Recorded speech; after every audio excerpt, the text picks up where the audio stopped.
Thank you. I'm now calling to order the January 19th. Now you can hear me better, right? Thank you. I am now calling to order the January 19th, 2023 Board of Education meeting. We acknowledge the traditional, ancestral, unceded territory of the Chumash, Tongva, Fernandino, Tataviam, and First Nations on which we are learning, educating, and living. Thank you. Can I have a volunteer to lead us in the Pledge of Allegiance, please? Someone? If not, I'll be that old teacher who'll she knows someone's name and she's going to call it. Come on down. Kara Clark. Thank you. Oh, it's microphone. Yes, come to the microphone. Very stressful. Everybody please stand. Place your right hand over your heart. Ready, begin. I pledge allegiance to the flag of the United States of America and to the republic for which it stands, one nation, under God, indivisible, with liberty and justice for all. Please be seated. Thank you. Ms. Cotero, can you please take the roll now? Member Ponser Kamkar. Present. Member Agakanian. Present. Clerk Weisberg. Present. Vice President Ferguson. Present. President Tabbitt. Present. Thank you. Closed session. The board met in closed session. No action items were taken. It was for discussion purposes only. Adjustments to the agenda. Does anyone have an adjustment to this agenda? President Tabbitt. Yes, sir. I'll ask that we consolidate item 8, which is the public communication on the annual organization, the board, and election of officers, and item 12A, public communications on agenda items, into one period of public communications. All right. Thank you. Is everyone else Second? You need a second? The last one as well, only because we only have like 3 speakers. Yes, Sure. and the last one as well, Madam City Clerk. Thank you. But not the public hearing on the CVRA. Correct. That's That required for a stays separate. separately. Yeah. Yep. Okay. So anybody who wants to speak gets to speak in the beginning. That's basically what we're saying. Thank you. That's correct. And we're all in agreement with that. That works. Fabulous. Items for future agendas. Can we get a report on the work we have done over winter break on especially the baseball fields? Thank you. Yes.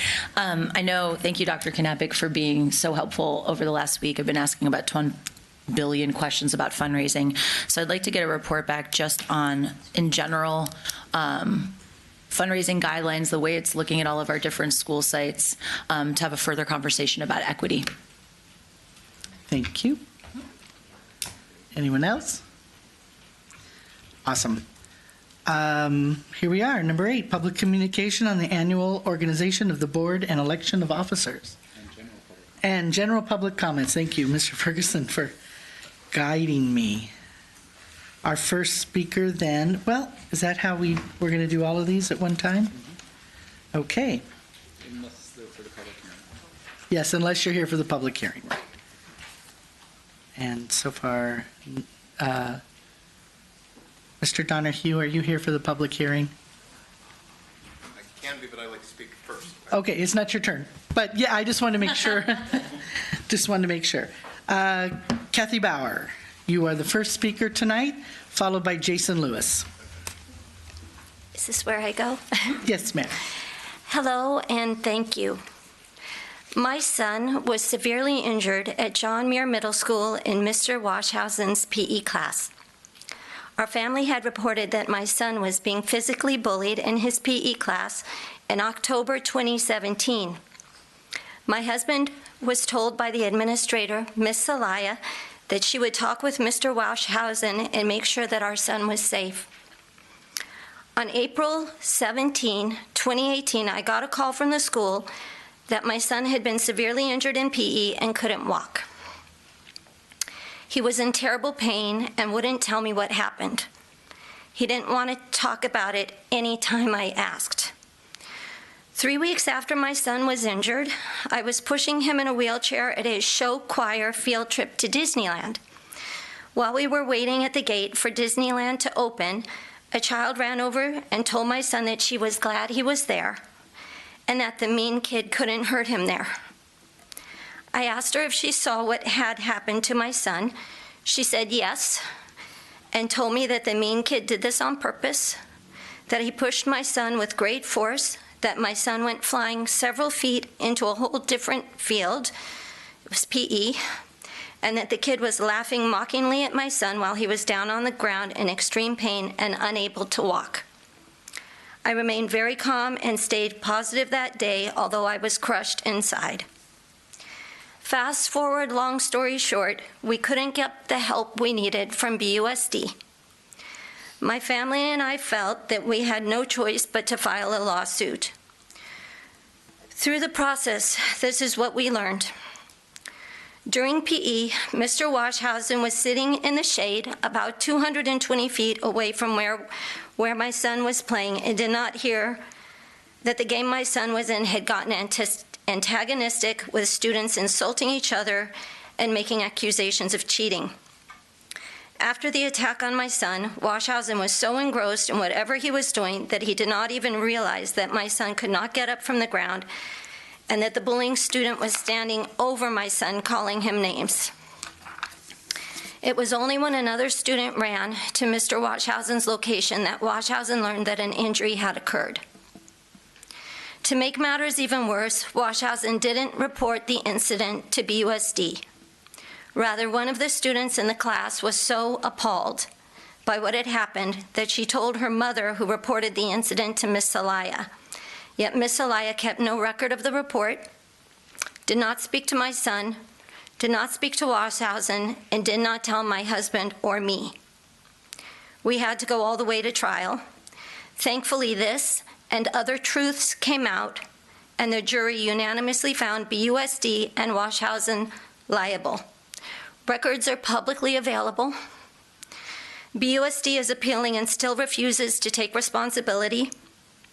During trial, the defense attorney even justified humiliating name-calling at my son, didn't see a problem with it. So much of taxpayers' money has been put into defending this. It is my understanding that Mr. Washhausen and Miss Elia are still working business as usual. I thought my son was safe and he wasn't. I was told he would be safe. I had no idea. BUSD needs to fess up. Children are being severely injured and even dying. Please do something about this. Thank you. Thank you. Our next speaker is Jason Lewis, followed by David Donahue.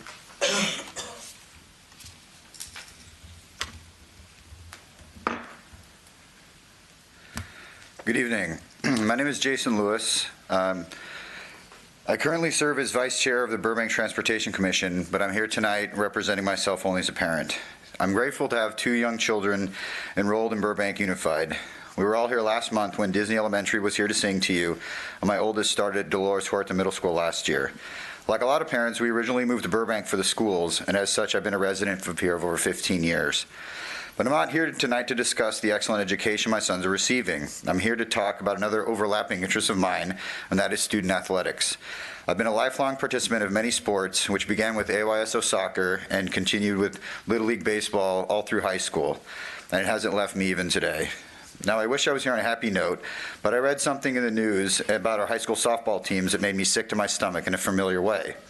Because for well over a decade, I coached a rugby team, a college rugby team, a women's college rugby team. And I saw firsthand some of the inequalities women are given in the sporting world and how the team had to fight all the time for equipment and resource access. I'm not here to complain. As an engineer, I solve problems, and I'm here to provide you with a solution to yours. I'm proposing that the City of Burbank transfer control to Burbank Unified, and in turn you accept exclusive access to 2 softball fields currently operated by the Parks and Recreation Department. I propose that the teams are allowed to choose which fields, get priority at the batting cages, and the Burbank Unified staff maintain the fields and stands to their standards for the high school team. All this to make a first step in repairing the unequal treatment they've been receiving these past years. It's shameful that our student athletes were having to use vehicles as lockers and being given second-class status to fundraising opportunities, all while our Burroughs boys at baseball team succeeded at the highest levels. Now, I am, and I think we all should be proud of them. But in turn, with the same energy, we should uplift and support the girls. And we do this beginning with transferring to them their own fields, as the boys have now and have had for decades. And that's the main reason why I'm proposing the solution, because I don't think we should move forward with a half-baked solution. I don't think it was a lesson of King Solomon that the baby be split in half, and that we wisely take steps to find a solution for a real estate problem that satisfies what we owe the young women of the city. And to do so without taking away from the success of our boys program, which we hope will continue in the future. I'm going to be moving on to the City Council next with my proposal. Thank you. Thank you. Our next speaker is David Donahue, followed by Lori Little. Good evening, School Board. This is my first time in front of the School Board dais, and I'm excited to be in front of you. Happy New Year, and welcome to the newly elected members. It's happy to see everybody here. My name is David Donahue. I'm a resident and business owner, and I am here tonight representing Vision Burbank. Vision Burbank is an organization with the primary goal to provide a platform to discuss and raise awareness of current issues in the community. We are a broad-based, nonpartisan group of Burbank residents, property owners, and business owners. We know that you're working on a plan to transition to by-trustee area elections. We also know that this process to achieve the goal requires you to have intentional, robust community outreach. To that end, Vision Burbank would like to offer to host a community forum. To help you provide factual information to the community you serve, we would provide the venue, publicity to promote the event, and any other support needed to make it successful. The content and the presenters would be your decision. I have contact information I will leave with Superintendent Hill for you to be able to reach out to us and join us in this very worthy endeavor. It is my hope, along with all the members of Vision Burbank's Board of Directors, that we can work together in communicating this important information to the citizens of Burbank. Thank you. Thank you. And finally, Lori Little, followed by Liz Bax.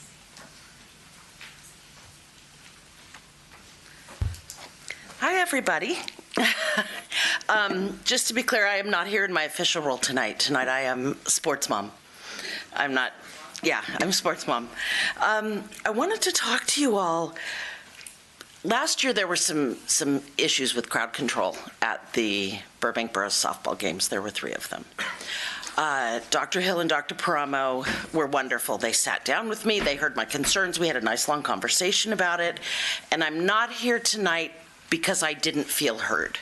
I felt like the conversation we had was productive, and we talked about following up on it before the new softball season started, which we haven't gotten there yet.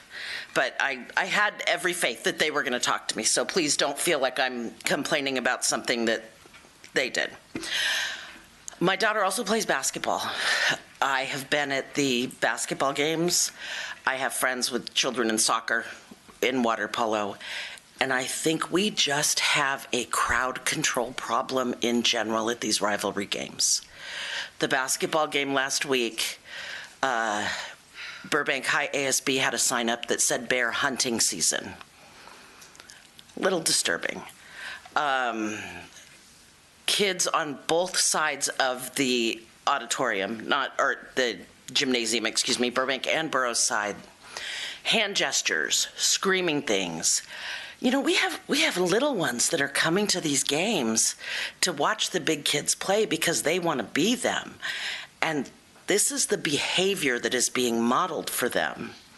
And I know how hard our admins are working. You can see they are exhausted at the end of the night. I think they need more help. And that's the solution that I'm coming with. You know, when we go to the football games, not only are those players separated by the track, you know, plus the space they have, we have a ton of security everywhere. My daughter is catching in a Burbank Burroughs softball game, and the person behind her in the stands is as close as ever is to me, and they're screaming profanities at her. So she goes to the coach, and this is what happened last year, and she said, I am really uncomfortable with this. Coach Nickel came out. He had a conversation with the umpires about it. Everybody agreed it was wrong, and then the umpires grounded him to the dugout, for lack of a better word, because he hadn't cursed yet, but he was getting a little hot, and they thought he might. In the meantime, we have kids in the stands yelling horrific things, and nobody does anything, and I keep waiting for someone to invite them to leave. If you're going to behave that way, then we invite you to not be here. Just like playing these sports is a privilege for these kids, just because you've paid $12 to come in and watch does not mean you get to say whatever the heck you want to our young people that are playing these games. They're yelling things at people on the court in basketball. They're yelling things at each other. And part of it, I started thinking about it because it really bothers me. And I realized, because my daughter's a senior this year, this is her first full season of sports. So all of the kids that we've got coming to these games, it's almost like nobody taught them how they're supposed to behave at this rivalry. That's what I'm feeling like. And so I'm wondering, and I'm more than willing to jump in. You all know I will volunteer for just about anything. But how do we get that education out to them? Because the rivalry is great. I went to Burbank High in the 80s. My parents went in the 60s. I grew up with it. I have heard about it for years, but it's getting to an unhealthy, almost unsafe point. I was at McCambridge Park realizing there's one entrance and exit. If these stands explode and there's a fight, I'm not getting out.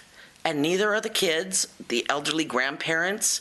And we have the same thing at the gyms. There's only one way out. And it's scary. So I want to open a conversation about how we fix it. Like I said, I did speak to Dr. Hill and Dr. Paramo about it before I realized how much bigger it was, and the timing with the game having been last week and the meeting being tonight. I did not mean to skip you. I hope you don't feel like I did. But this is also because of the Brown Act, the only way I can talk to all 5 of you at once. And so I don't want it to sound like I'm coming here and slamming at you. It's just, this is my only opportunity. So that being said, I would love to brainstorm on how we fix this, but I do think it needs to be addressed. Thank you. Thank you. And our final speaker is Liz Bax.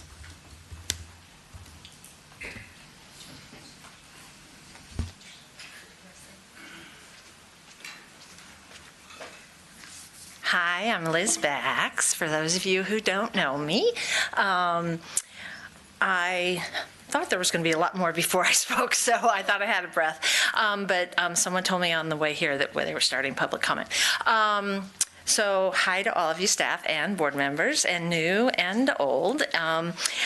I thought that the Golden Bell Award would already have been recognized, but I'm here to talk a little bit about that and be thankful for the CTE program, because that's what the award is recognizing, the CTE program. I'm going to talk about my daughter. My daughter, who is already graduated out of this school district, she's introverted and gifted. She was in the GATE program, but she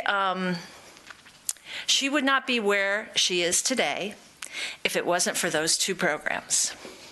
She's at DePaul University in Chicago. She's living her best life. She told me after the 2nd week that she's not coming home. Ever. Well, no, she's moving there, basically. And she is majoring, she's in the theater school, which is huge, the DePaul Theater School. It goes back to 1925. They're about to celebrate, coming up on their 100th year of that school in DePaul. She's majoring in lighting design for the theater. Not for television, not for film, because she's had too much of that from her mother. That's what I do for a living. But anyway, she got a $33,000 scholarship. $33,000 a year. That girl stands tall. That girl does not have her tail between her legs. And there are people in this room, God, I don't want to cry. There are people in this room that are the reason and part of what makes her world so different nowadays. And part of it is Stacy, who helped her to start a fundraising campaign when she was a freshman and had no idea what to do at that school. It continues with Peggy Flynn, who her freshman year, between her freshman and sophomore year, helped to get her an internship at the Colony Theater. It goes on with Charlene Tabbitt, who's never given up on her, and Dr. Chambers, who through his years has made sure that the things that she needed were taken care of to be outside the box. And the number one out of all of this is John Paramo, Dr. John Paramo. If those people hadn't all come together and made a difference in my child's world, I really seriously don't know if she'd be where she is today. And through COVID too. And it's because that CTE program stayed in existence. It's because the stagecraft technology that was meant to go away in 2020 did not. The kids fought for it, the parents fought for it. You guys made a way to make it happen. The next year, they wanted to keep it at the Burbank Adult School. And she said, "Can I talk to Dr. John Paramo?" The only way to do it was Zoom. She got on Zoom and she sat down and had a meeting with Dr. Paramo and said, "Hey, nobody's paying attention to the kids. They're only paying attention to the admins." She said, "We need in-school class time." And he said, "I hear you." He got together with Dr. Paramo or Dr. Chambers and they made it happen. They made it happen to have one class with 30 kids. This year at that school at Burroughs, there are two extremely full classes with about 80 kids that want to be in that class, that are not being asked and told they have to be in the class. They want to be there, and that's because the CTE program is there. And I'm thankful that you guys are getting this award and that you didn't give up on somebody's dream. But also, I'm going to transition a little bit because it also wouldn't be because of the gifted program that we have here. The gifted program is desperately suffering right now, desperately. The person at the district that is in charge of it has a point too. This used to be a full-time TOSA position. Those kids are coming out of COVID, still isolating because they don't know how to make that change. They're still suffering academically, although it might not feel that they are. I know you have money for this. I know it's there. It's not in the proposal. Please think about it. Thank you. Thank you. Another card we just received was for Joel Schlossman.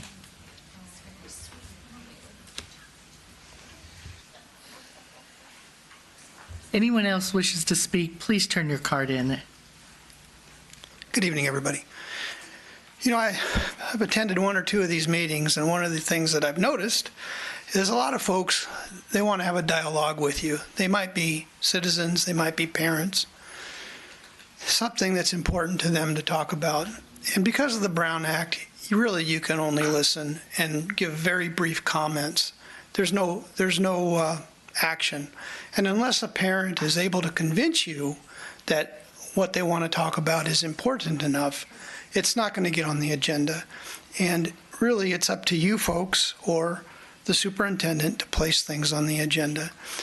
Why not have a section of the agenda that if a parent, if a participant thought it was important enough and gave you, let's say, a month's notice where you could publicize what they want to talk about. And that way you folks could talk back and maybe make it some kind of an action item. You know, it's just an idea. I don't know if any other district or entity does that. I don't know. I don't know if it's worth a discussion about it. I don't know if there's probably some reasons that it could be good and probably some reasons that it could be bad, but it's something to think about. Thank you. Thank you. Okay. Responses, or do we? This was a little different because it's public communication and on the annual reorganization, and we took public comment. So I would think that we would go through the regular public comment kind of flow, and let staff move on to respond, that. and then that would be Okay. the first item after that, if that's good with colleagues. Everybody good? Okay. Dr. Hill? Thank you, President Tabbitt, and thank you to the speakers this evening. Ms. Bauer, I appreciate you coming down here. Unfortunately, I wish I could have more of a dialogue, but since it is litigation, I can't make public comments about it. But I do appreciate you coming down here and sharing your story. Mr. Lewis, greatly appreciate coming with a concern and a solution. Dr. Paramo has been working with our athletic directors and our coaches. We've been looking at what are some short-term solutions as well as long-term solutions for the softball fields. I definitely appreciate your recommendation. We have a great partnership with the city. Over the years, we've been able to do more with the softball fields, but you come with some new ideas that we'll make sure that we bring up at our next joint use meeting with the city. Mr. Donahue, thank you for your offer and your suggestion. The board's going to be talking later today on the agenda about the process we're going to be taking and what outreach will be. So I'll leave that conversation to when that agenda item comes up. Ms. Little, you can come here anytime. You don't have to jump through us. So appreciate the suggestions. We definitely have been talking about some of the ideas that we came up with already around making sure a code of conduct is really clear at events, additional security for rivalry games. But as you said, I think it's going to take a lot of creativity. And I really do think it's because we're in COVID and coming out and people are excited about sports and they're getting passionate, but the behaviors are not okay. And we got to make sure that we are proactive of educating our students and our fans about how do you have a good rivalry that is respectful and appropriate code of conduct, and then what other precautions we can put in place in case something does happen. And we will continue to brainstorm with you on that and work with our schools to implement. Ms. Bax, thank you so much for sharing your story about your daughter and how she's doing. It's great to hear, and the great team that you can see. I mean, I know it's cliche, but the village to really surround and support our students. And we have an amazing CTE program that we're acknowledged coming up, and appreciate your suggestion on the gate funding. And then Mr. Schlossman, I don't know if, I mean, it's up to the board. I don't think we need an agenda. I just want to stress again that anybody can email the board members or me if they want an agenda item. They don't have to wait for this meeting if they want a deeper discussion. And if they want to have one-on-one conversations with the board or with staff, we are available. Our email addresses are on our website. But I'll let the board weigh in more on that topic. But thank you again to all the speakers. Thank you. Board, Dr. Agakanian, you ready? Thank you. Well, first of all, Happy New Year, everyone. I know that starting well with the rain, so Mr. Lewis, I do thank you for coming forward and talking about this. You know, when I was back in the days on Parks and Rec at the city, we had the same concerns with the fields, and you know, but you know, I do like your suggestions, and I hope that now, with even a stronger relationship, partnering up with the city, maybe we can address these concerns. Ms. Little, thank you very much, and thank you for being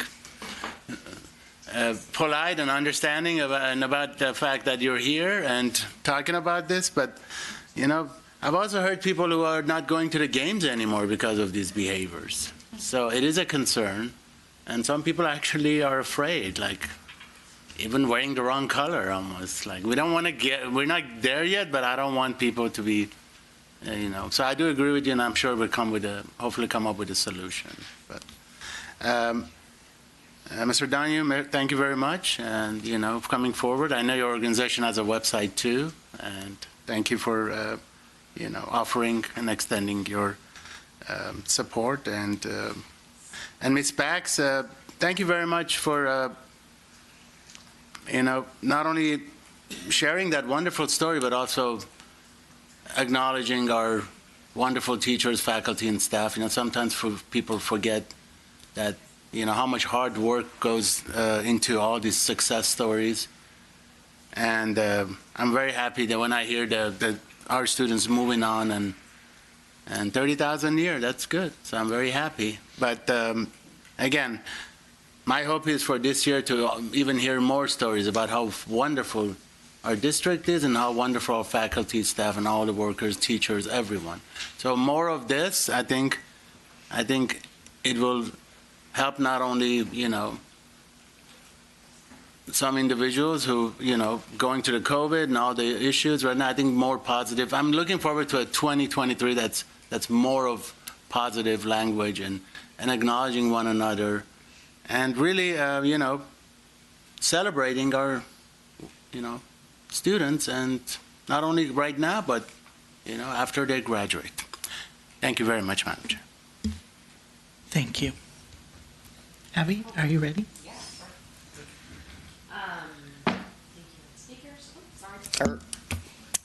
Second timer, guys.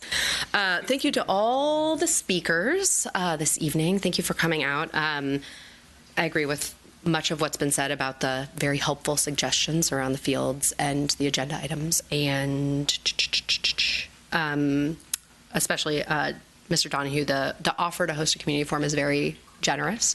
Like Dr. Hill said, we're going to be talking about the community outreach plan a little bit later, but certainly want to bring as many people into the fold as we possibly can. And then Ms. Bax, congratulations on raising what sounds like a wonderful child and a young adult. I think our CTE programs are great, especially in a town where that makes a big difference and there's so much opportunity. So thank you for coming and telling us that story. And congratulations to her. Chicago's very cold. She may change her mind after a February in Chicago.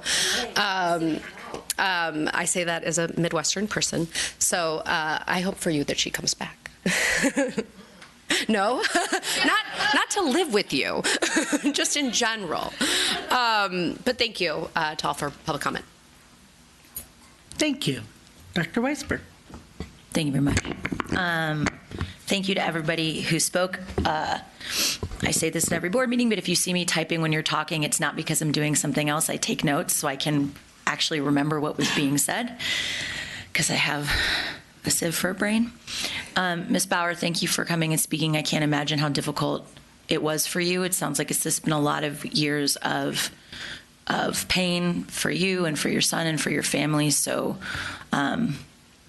thank you, because that's a lot to be willing to share and to be willing to go through. I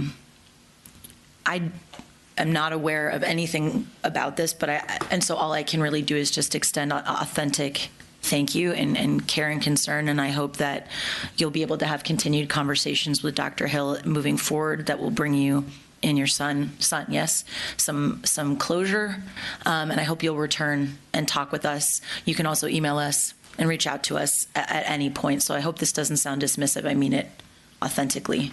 Mr. Lewis, thank you so much. It also sounds like a really great topic for us. I don't know if you know this, but we are now going to have, I think, 3 joint meetings with City Council every year. And so along with joint use conversations, this is a great topic for us to bring up, because I know there's, our joint use is great in many, many circumstances, and sometimes it's not so much. And so it's great to hear feedback about what's working and what's not, so we can have more informed conversations. So thank you for that. And I also thank you advocating for women's sports, because it doesn't happen enough. Lori, or Miss Little, thank you for bringing this up. I hope everybody hears this. When you come up and you talk about something that isn't working, we don't view it as like people complaining and just be like, that's what these meetings are literally for. So never apologize for coming and talking about something that you want us to look at, because often we won't know. So, I work all of the basketball games at my school, and they get very, very intense. And so I don't have a child, but I understand, just as somebody who's there and working courtside, what it can feel like. So I know that we'll be having longer conversations about this. I'm sure there's some really positive things that we can do in partnership with our coaches and our athletic staff. But I do think it's like that culture, right? And I know our admin at the high schools are phenomenal, and I know how hard they're working to sort of address that culture of like, the rivalry is great, but when a line is crossed, a line is crossed. So I think having that conversation about what other people can be in the space to sort of help make sure that things stay charged but not scary is a good one to have. What kind of, I don't know if it's parent volunteers or teacher, what it might be, but I think, again, bringing this up, similar to Mr. Lewis, allows us to have more informed conversations. I also think it would be a fantastic conversation to have with our student representatives, our ASBs, to talk with them, because I have no doubt that the two of them sitting right here have like 12,000 brilliant ideas for things that we can do like right away. So yeah, no pressure, but I could see them. I could see you both nodding as she was talking, like emphatic head nodding. So I know that there are suggestions there. So involving our students in this conversation, I think, will be hugely important. Ms. Bax, you and I have talked about this before. You know that theater was the lifesaver for me in high school. It allowed me to go to college. It allowed me to work my way through college. I know how important it is. I also know the impact that GATE made on my life as a student. Ms. Solberg has also been communicating with us about the importance of GATE as well. And I know that we're going to continue talking about that tonight when we talk about one-time funding. But know that you're heard. And you know, as a Chicagoan, I'm glad that your daughter is loving DePaul. It's a great place to be. And yeah, to Mr. Schlossman, to echo what Dr. Hill said, so I have weekly office hours every single week. I obviously put it up on social media. It's not really up anywhere else, but I know that we're all available via email, and it's something that I want to echo to everybody here. You don't have to wait until a board meeting to reach out. You don't have to wait until a board meeting to ask for something to be put on an agenda. We're all reachable. We're all available, not just every 2 weeks. We want to hear from people because we might actually be able to address some stuff if you know, we hear about it, and then maybe we'll have something to say 2 weeks later that's actually indicative of some progress. So I hope everybody knows that they don't have to wait. And, you know, if you can't get to a board meeting, we still have the hybrid option. You can Zoom in, because we know childcare and transportation is hard. So there are a lot of ways to connect with us, and I really do hope people will take us up on that so that we can hear the myriad concerns that we know everybody has. So again, a thank you to everybody who took time out to speak, and I look forward to more conversations about all of these things. Thank you. Mr. Ferguson. Thank you. Ms. Bauer, thank you so much for taking the time to come down and to communicate. Obviously, we're restricted. Having said that, I hear you and hear you loud and clear. And want you to know that your time here tonight was not wasted, and that we value all students and their safety, first and foremost, most fundamental responsibility. So thank you. We're going to work through the process, but again, thank you for coming down and participating tonight. Mr. Lewis, thank you very much as well for your advocacy. I think what's great about this community is that people are engaged. And so as a result, we get advocates who spring up on a whole variety of issues, but causes really that need to be fought for and discussed. I am really optimistic about the relationship between the school district and the city of Burbank with this new election of new leaders. Not that previous leaders weren't capable, but these council members are eager to work with us. And we are eager to work with them, from what I can tell. And so I think this is something, one, Ms. Tabbitt has extensive experience in this area and has been a sports advocate for young people for a long time. And this may be a sidebar conversation. Traditionally, I will say these conversations get quite tense. Limited budgets on our end with no ability to really raise revenue. The city is, managing a lot of rising costs as well. They have a little bit more flexibility on raising revenue, but that's usually where the sticking point ends and begins. But nevertheless, it is an equity issue, fundamentally. The experiences these young women are having is a secondary experience. And our city leaders and us collaboratively have the ability to solve that and sit down. So I hope we can identify that as a priority for the conversations that we are having today, not just with the board leadership and the council leadership, but again, potentially frankly, negotiations and conversations that could occur. I think it helps to have leaders at the table. It helps even more to have those impacted at the table who can really offer the insight to what these young women are managing, the stress levels that come with trying to get to the park on time for practice. Again, telling the very human story behind these impacts that are not just about dollars and cents at the end of the day. This city is as great as it is because of our collaborative partnerships throughout time. And I'm living proof of that. So I want to thank you for elevating this issue, and I certainly hope we can continue to elevate it on our end and begin conversations, as individual board members, I think, with our council colleagues to really start putting this on the burner and warm it up. I did poke at Ms. Tabbitt a little bit, but again, Ms. Tabbitt knows the history here and is really well experienced in this area, and I think could be very effective in these conversations. So in that sense, running point may not be a bad idea on that front. Thank you again. To Mr. Donahue, thank you very much for offering from Vision Burbank. The presentation we're going to see tonight illustrates a very condensed process. It also illustrates a very complicated one where we are going to have to get input from a variety of different constituency groups in a relatively condensed timeline. That means sometimes what is offered is convenient, and sometimes it works, and sometimes it doesn't. So what's really nice, though, is as proactive as you've been to offer. So if working through individual groups, advocacy groups, for instance, is the best means to go about facilitating public outreach, that may be great. If there's another route that we need to go in order to facilitate and meet the needs of specific state statutes, et cetera, as we consider this, I ask that you not hate us if we don't take you up on that offer.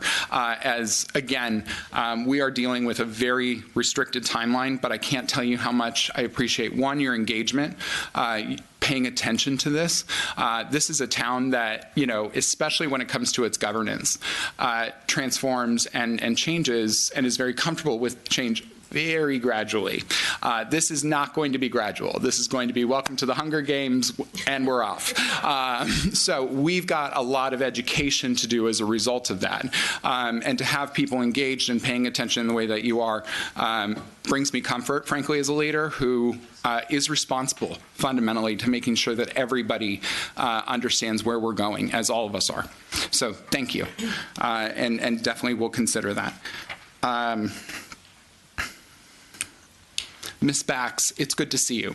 It's been a bit, but I really love hearing, I've been up here a bit. Ms. Tabbitt and I are now the longest serving board members. It feels, it's been 84 years now.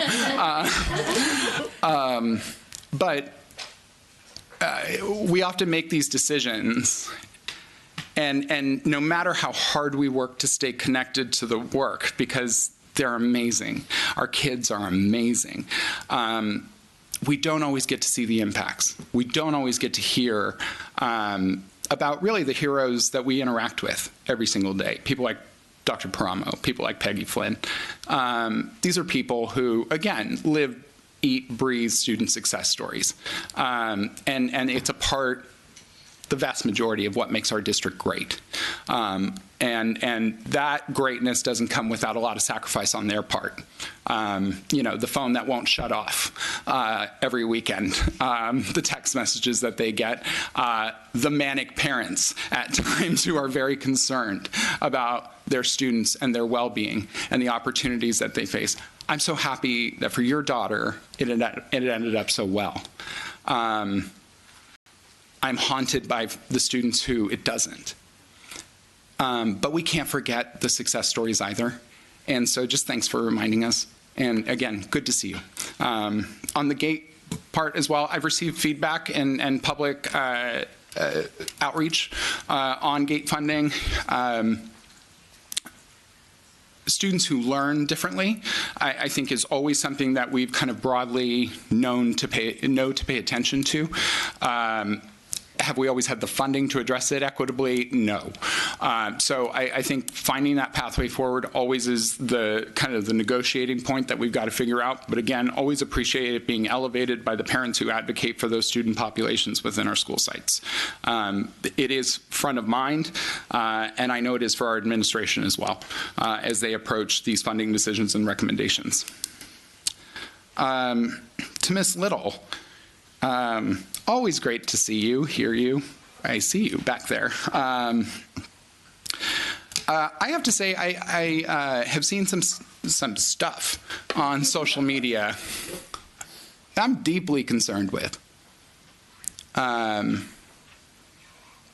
indicates that we're missing a major component of culture. Not, and I will say this, not for a lack of effort.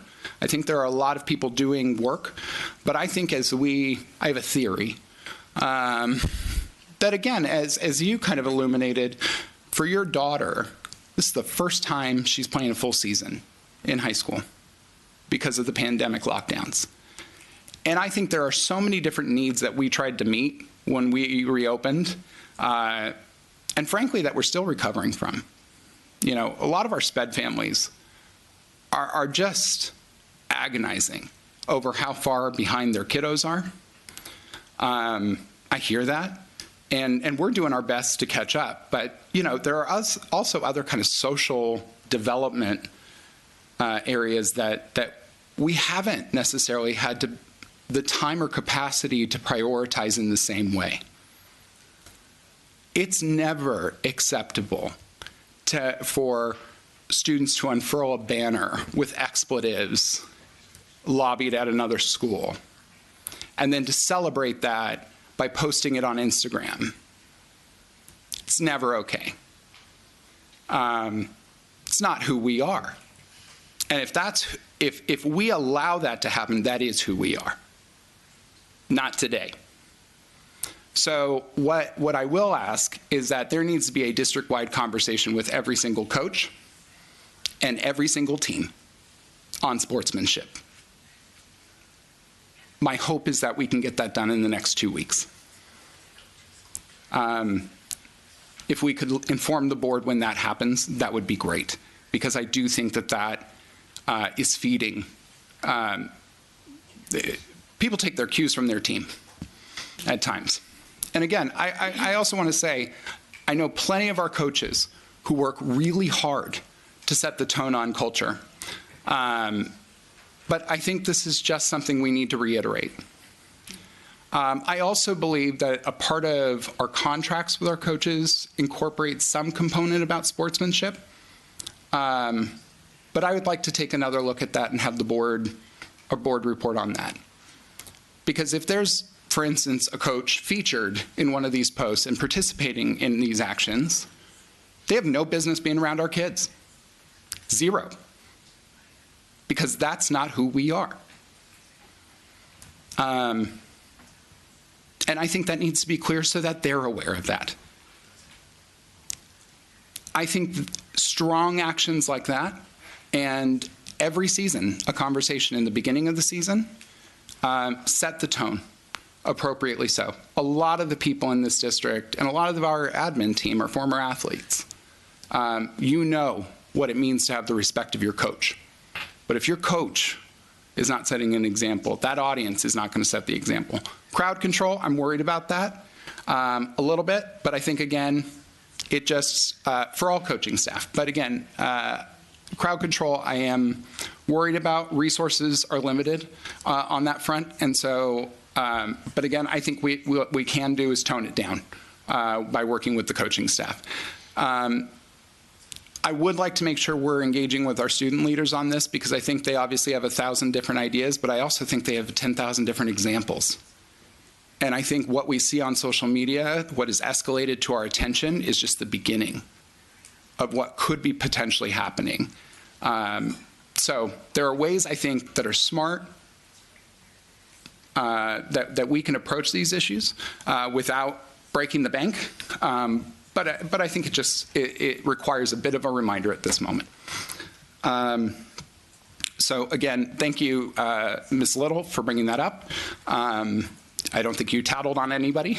And I think hopefully you can see that, again, and for members of the public, that coming down during public comment can trigger action. Last but not least, to Mr. Schlossman. So as a little bit of a government nerd,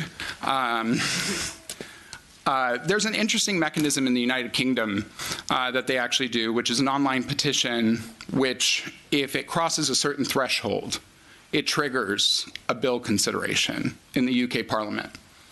I think it's a great idea in a populist sense. There could be also some issues, frankly, with that potentially being abused. But I would like to see if we can have a conversation as a board about potential ways that the public could trigger conversations after meeting certain thresholds, et cetera, using different mechanisms. I'd like to be able to direct everybody to our emails. I know that that's not a reality for many, that they don't feel comfortable sending me an email or one of us an email, and that by doing so, they feel like they're tattling or, whatever. I never want to be the barrier to an idea which could help student learning, which could help outcomes, which could make this district better. So I'd like to see if we can agendize a conversation, if that's okay with my colleagues, about potential triggers or potential conversations that, I don't know if it kicks it to exec and then exec considers putting it on the agenda after a certain threshold so that there's a bit of a filter. That way we don't have, again, let's ban the color red in the district. I just, frankly, we are busy, and staff time is precious in that regard, and I don't want wild goose chases. Having said that, I do think it makes sense to offer some venue for that. So thank you for, I think, really constructive input, and I hope we can bring that back and have that conversation in the near future. Thank you. Thank you. So thank you. Yes, I'm very involved in sports, and as Mrs. Little knows, I'm a good person to come to when you want to talk about sports, because it along with CTE and any kind of performing arts, I'm right in there. Anything that gets a kid to come to school every day because they love it, because they're part of a team, they're part of a family, wins with me. So I heard you, Mrs. Little, Mr. Lewis, even Dr. Weisberg talking about fundraising, and maybe the answer is another subcommittee, Dr. Hill, on athletics, so that we could get together and talk about the behavior at games and offer help and solutions. Because I do think you were correct, Mrs. Little, when you talked about the pandemic, because I've heard it from principals. Kids coming back to school are 2 years or so behind in behaviors, in maturity levels. And so we've forgotten, as adults, people in charge, that those high school kids, even middle school kids, still need some big-time guidance. So maybe we could, with this committee, we could help talk about fields and the joint use and how all of that works, and offer suggestions and conversation, and maybe just a place for someone to come and say their thoughts and ideas that then could be brought to admin or the board or whatever and worked through, so that you're not sitting here for 45 minutes. Not that we don't want you to, but of course we do. But just another avenue for people to be active in their school district and to help with the things that are most important to them, and in this case, athletics. So something to think about there. Liz Bax, thank you so much for your kind words. You know that your daughters, I think, are awesome and wonderful, and I'm so very proud of them, and they exude what is best about what we're able to provide our students. So thank them very much for going out there and being so awesome and representing us here. And hopefully we're able to provide that and so much more for so many more students like yours, where even during the pandemic, when everything was shut down, they found ways to do what they love and to shine at doing it. So kudos to them, and to you and Michael also for being such amazing parents and raising, the folks that are going to go out and work so that I will hopefully have some kind of Change the world. yes, some kind of wonderful place to live in the future when I eventually retire. Did I hit everybody I needed to speak to? Thank you. I have a couple of announcements while we're speaking about the wonderful programs that we provide. I'm going to the wrong place on my phone just to get the info. I was reminded, in addition, well, I think it's part of the CTE, but in addition, we have our NAF academies in business, engineering, and medical at both high schools. They are having a ribbon cutting and official launch, really and truly to let the community know they're inviting you next Wednesday, January 25th at 5 p.m. at the Burbank Chamber of Commerce, because these programs specifically need community help. They need community outreach. They need a place for students to do internships and get help from the community. So anybody listening, what's that word? Anyone within the sound of my voice, please come join us. Find out how you can get involved in these wonderful academies, business, engineering, and medical. And they will be at the Burbank Chamber of Commerce next Wednesday, January 25th at 5 p.m. You'll learn about the programs and meet some of the academy students. So please come. And I think that's all I had for now. Madam Chair, I do also want to make an important announcement. Yes, sir. I just want to let everyone know that our board president, Ms. Tabbitt, now is a grandmother. Oh, yeah. Thank you. I didn't have it, my daughter-in-law. That'd be weird. Yes. Had my first grandson on the 9th. So thank you. Thank you. Yeah, Kellen Thane Wiest, born on the 9th at 8 pounds something. Yeah, we grow them big in our family. It's all good. Thank you, Dr. Agakanian. I appreciate that. It was kind of exciting. It's really big. So if I'm a little like, oh, look, a picture, that's the reason why. Did I say everything I did? Yeah, so we can move on now. President Tabbitt. Yes. Oh, my apologies. No Ever, worries. would you like to go first? I might be. Oh, you want to comment? I'd like to comment, yeah. Please. I'm just going to comment on the things that are in my jurisdiction because, as again, I am just a high schooler, so there's not as much as I can do. But first, Ms. Little, thank you for coming with this concern. As someone who has worked every single home football game and basketball game, I've never missed one, I've seen the concerns that you've raised, especially myself who has been in a crowd sitting in the bleachers when a fight has erupted. Is definitely not fun, or water getting thrown at you when you're just trying to watch football is also not fun. So I think with the things that you're saying and the solutions that we can come up with, it's definitely something we can collaborate, boroughs and Burbank. I think especially, I didn't go to the last Burbank versus Boroughs basketball games, but just from seeing everything on social media, obviously it's a well-respected rivalry here in Burbank. I mean, I sit next to Serenay, and as much as I'm Boroughs pride, I would never do anything because I have the utmost respect for Serenay, and we actually bond really well, surprisingly, right, for Boroughs versus Burbank. So I think especially with the posters, I think that's something that we can definitely manage. I just want to shout out Burbank High's ASB because they did a poster for me at the homecoming game. Your game is whatever. And before they made it, they did ask for permission, and I was like, I love the idea. Knock yourselves out. So it is now my lock screen, and I will brag about it till the day that I die.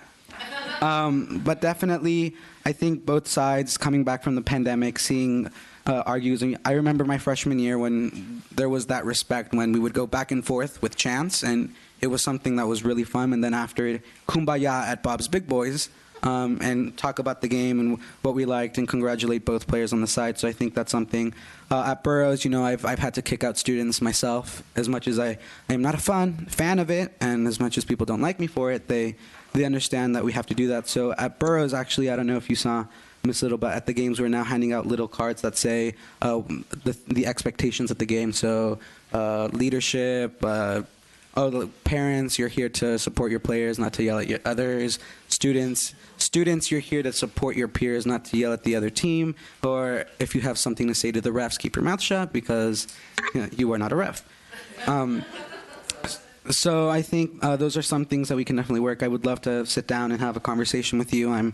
I basically live at Burroughs, or I'm either here at City Hall with our Board of Education. So please, you can find me anywhere, or ask Rachel. I know Rachel would be happy to share that. So I think we'd be happy. Mr. Lewis, thank you for sharing that concern. It's funny, actually, that I was having this conversation with softball players yesterday. I saw them at front of Burroughs, and they were asking, they're like, would it ever be possible to have a softball field here at Burroughs or on a campus? And I said, money is tight. Space is also tight. So as an econ, allocation of resources is not fun. So thank you. I think it's a working relationship that we have to have with the city and go back and forth with, obviously. But I think especially with the students that I've talked, I've had friends who use their car as lockers to keep their stuff, and sometimes they're afraid that somebody will break in. Actually, my friend, her car got broken into, and they took her softball stuff, and that's pricey. So I think that's something that definitely should be discussed, and I think with more joint meetings with the Board of Education and City Council, I think that's something that we can work on. And I know they've been going at it, the district staff and Board of Education, for a while now. So I think maybe if we can, we'll definitely be making some steps forward. But definitely, that's all on my part. Ever covered a lot of it. I just want to say on behalf of Burbank ASB, we do apologize. We will be no more posters, we promise. And yeah, usually from being here and talking to Ever a lot, we have learned how to make a lot of new amends, and we are learning how to collaborate a lot better than previous years. I know last year it was a little tough for us, especially going back into those games and seeing how tense all the games were and how chaotic. I know this year, especially at our football games starting off, I was having some trouble with students being kind, and I went in and I talked to ASB, and we found a solution, and we kept everybody off the floor of the bleachers, and it solved a lot of problems. And students could, everybody could get a nice view of the games, and it was a lot calmer. So definitely for basketball, we'll be teaming up with the sports teams, and I'll be talking to the athletic director of sports, and I'll find a better way to maybe have ASB help out with keeping students in the stands. Or I really liked Ever's little card idea, so we'll definitely be working on it, and I'm open to any and all suggestions, and we will definitely collaborate a lot more too. So thank you. Thank you both. That's awesome, and I appreciate how well you work together. That's even awesome, better. And I'm gonna, one more thing. Thank you, sorry. But this is exciting, and it's big news. So, BUSD and Musicians at Play proudly present, for one night only, for the second time? This is the second annual? Four. Yikes. Interrupted by COVID. Oh, correct. And they're amazing evenings. An evening of music from film and television. A Music is Instrumental benefit concert on Saturday, January 28th, Wolfson Auditorium at Burbank High. Tickets are on sale now at events.s34t.com, and I'm sure this is on our website somewhere, right? Not yet. Not yet, but it will be soon. So January 28th, 7 p.m. So you didn't think I was going to get to that, did you? All right, let's not forget supporting our arts programs. Yes, and our athletics and everything else. All right, thank you very much. Now, moving on to the annual organization of the board and election of officers. We shall start with president. Do we just nominate them? Yeah. I would take nominations for president. Yes. I would like to nominate Steve Ferguson as president. Second. You. And for the second. Any discussion? Yes, ma'am. I do know that there is a tradition of rotation. That said, as I understand it, the board leadership position is not a figurehead or a performer. There's a lot of work to do. And, I believe that we all want the same things here for this district. But I do think that there's a need to work better together here in public, in closed session, et cetera, not only together, but also with staff and with the superintendent. Mr. Ferguson, I've seen you extend grace and respect and humility and kindness to people that I know you vehemently disagree with. And I know you know how to run a meeting like a tight ship. And I really respect you for that. I would really encourage to see that respect all the time. Because sometimes as a member of the public, I wasn't seeing that. And, I will be here to serve because I think you've got the votes tonight. So know that there's no sabotage here. I really want to make sure that we're successful as a board. So what I want is to understand what your plan is for bringing this board together, to work together effectively, to work together with the superintendent, with staff, and in a really productive way. Because when we can go together, we'll really go far. I do think that's true. Thank you. If I could add on to that, I think that was so well said and very much the truth from my perspective of what I've seen. My concern from past is going forward. I don't know what your plan is, how you would do this. In the past, we had some issues where, as part of your role as vice president, would be to participate with the president and the superintendent on agenda review, which we did via telephone this year, and you didn't participate in that.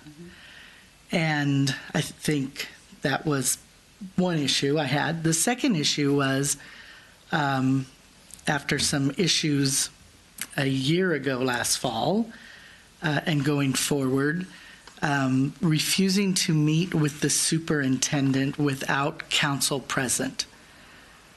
I'm not sure how you plan to go forward with that as board president if that is the case. Now, last week when I voted, or last month when I voted no, there were some people who suggested that I respect the process, and I do. I understand that. I do respect the process, and that there's something we've always done. Although sometimes the weavas, as some of my friends call them, doesn't always make it, the thing you should continue to do. But anyway, where was I going with that? I just wanted people to know that I respect that process. I respect that we've always done it a certain way, and that's the reason why it should continue. But those two things specifically, I know we all get heated. We're not always going to agree, and that's okay. And I think in the past, our disagreements have been, well, maybe this is just not the hill I'm dying on today. Maybe I'm just going to let this one go because I'm going to fight harder on something else that means way more important to me. So you just kind of go with the flow sometimes.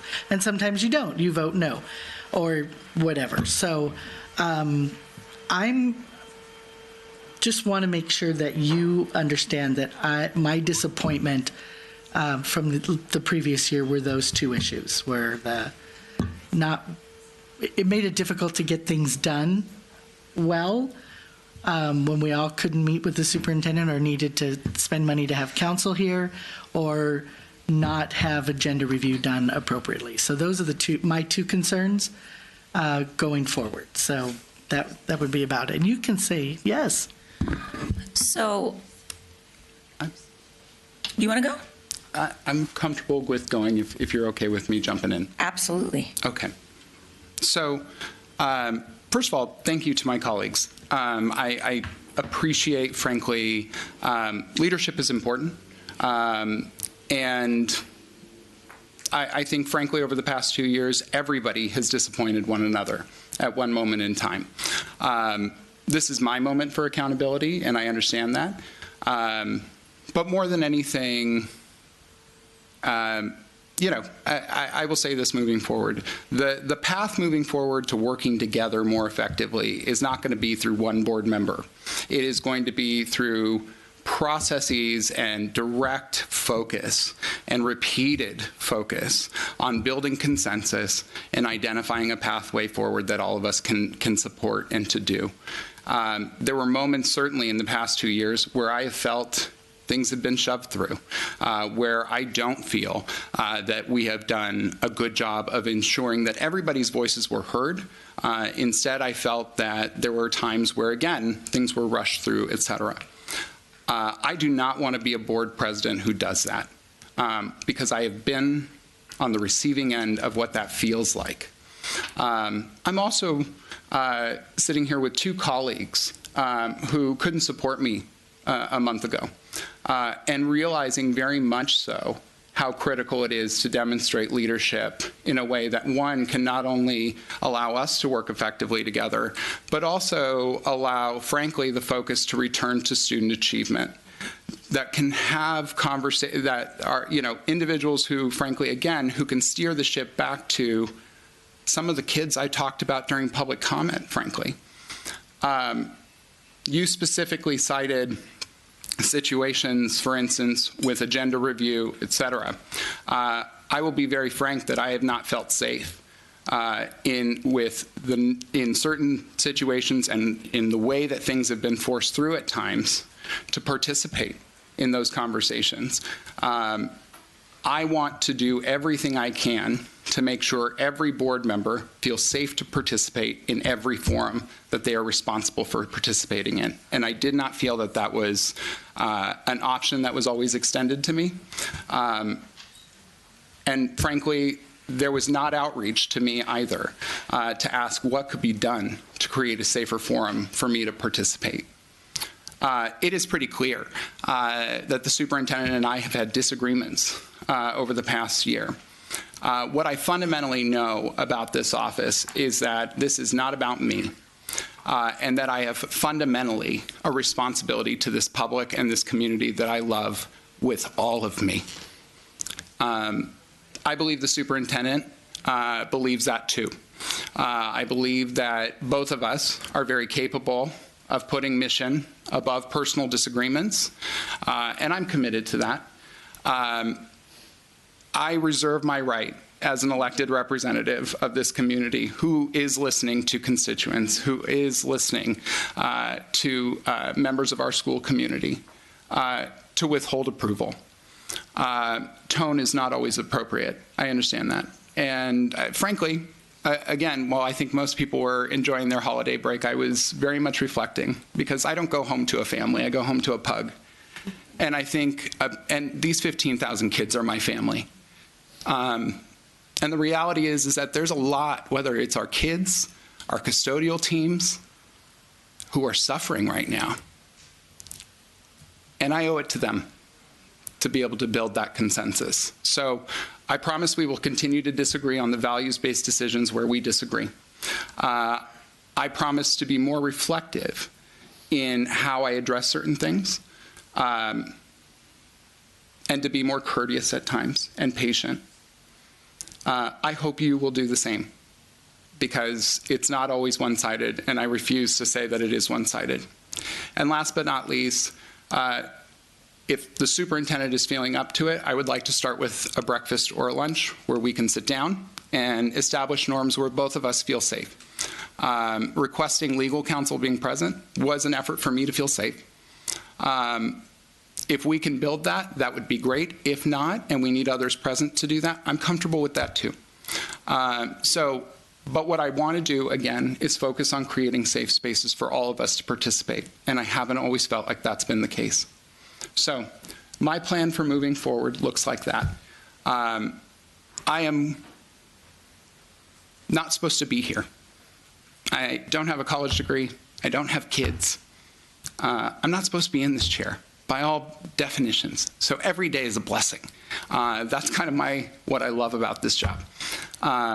So to those of my colleagues, if I don't have your support tonight, I will still work to build that consensus. But that is not true. Because the moment we start thinking like that, we start discounting the opinions of others. So, and I have plenty to learn from all of my colleagues, as long as they also understand they have stuff to learn from me too. Everybody's a teacher. So, I can't give you specifics in every scenario, but I can tell you what I'm committed to. Beyond that, unless we're going to do a candidate forum every time we do the board presidential election, I would like to conclude that and not make this a continued interrogation.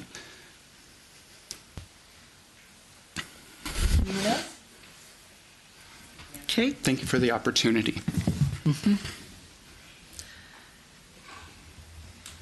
All those in favor of electing Stephen Ferguson president, please say aye. Aye. Opposed? I'm going to, oh my gosh. Sorry, now I'm a grandma, I lose words. I'm going to abstain, so motion carries 4-0 with one abstention. Thank you. Congratulations. Congratulations. We'll move on to Vice President. Do I have Madam a nomination? President. Yes, sir, Mr. Ferguson. I nominate Dr. Emily Weisberg to serve as Vice President of the Board of Education. Second. Thank you. Any discussion? All those in favor, please say aye. Aye. All those opposed? Motion carries 5-0. Thank you. For clerk, do we have a nomination? Madam President. Mr. Ferguson. I will nominate Dr. Agakanian to serve as Clerk of the Board of Education. Second. Thank you for the motion and the second, Dr. Weisberg. Any discussion? All those in favor, please say aye. Aye. Aye. All those opposed? Motion carries 5-0. Or nomination carries, it's not a motion. Thank you. All right, so get up and move around.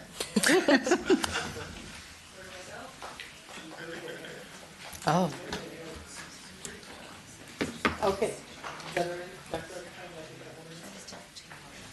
Yeah. 5-minute break. Taking a 5-minute break. Okay. Oh no.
Good evening, everybody. We're going to bring the meeting back to order.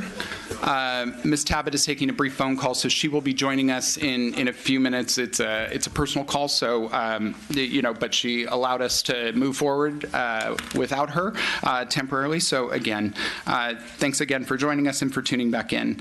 We're going to move to item 9B, which is remarks from the incoming Board of Education president. I think I said a lot of what I needed to say.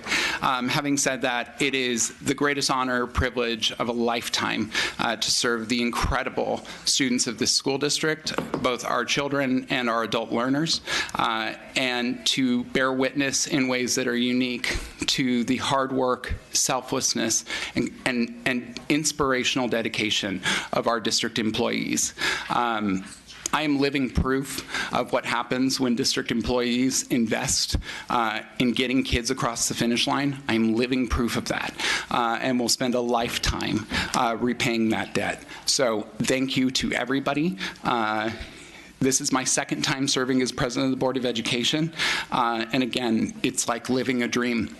So again, looking forward to working with all of you. Having said that, I've been accused of running efficient meetings, and that is, don't threaten me with a good time. So I want to make sure, again, when folks come to the Board of Education, you are welcomed, you are heard, but we are also responsible for getting folks home, back to their families, so that they can do all of that. So with that, we'll get on to item number 10, which is the presentations and recognitions. And we'll start with item 10A, recognition of the Burbank Unified School District's Arts, Media, and Entertainment Career Technical Education Pathway Program. And for that, I want to introduce Sharon Cuseo, Assistant Superintendent of Instructional Services. Thank you very much, President Ferguson, and I would like to introduce Ms. Peggy Flynn, who is our coordinator for arts and CTE programs in the district, and she has with her some teacher guests. If they could come up and join her, please. Yes, you have to. They asked if they could do a routine behind me. Okay, that was my idea. I did one. Did you? Yeah. Thank you. Okay. Oh. Will you do, will somebody bring my clicker? Yes. Okay. How do you click it? Is it this? It's over here. So you're just right there. And you need to move. Good evening, President Ferguson, board members. Very nice to meet you. I want to say congratulations and thank you. I'm here to talk about the California School Board Association Golden Bell Award. That is an award that's given to school boards in recognition of the decision-making and choices that you make on behalf of students from day to day. My notes, unfortunately, did not print, so I'm speaking from the heart. It says right there what it's for. It's a board recognition, but it's also a time for us to celebrate our teachers. Because of the decisions and the investments that you have made, we've been able to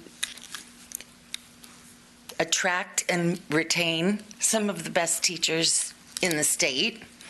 And I'm here to, you can click, share a little bit about the Golden Bell Award and why these fine people helped us to get it. So Golden Bell criteria, to get the award, we apply. You submit an application. We applied last spring. In the fall, we found out that we qualified for a site verification visit. A member of CSBA came out and met with all of our arts, media, and entertainment teachers.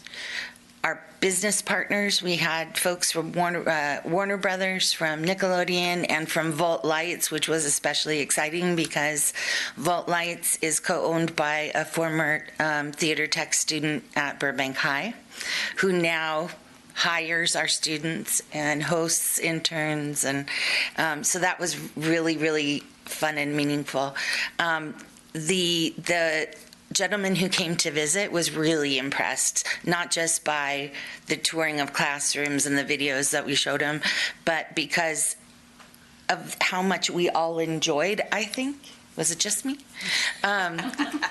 We all got to sit around a big table together and reflect on where we were, and all the things that we've done together to get to where we are, and all the issues that we've dealt with and weathered. And we don't get that opportunity ever. Usually, if we do get to come together, we have to be working on the forward. So being able to look back together was kind of a refreshing thing and a very meaningful thing to do.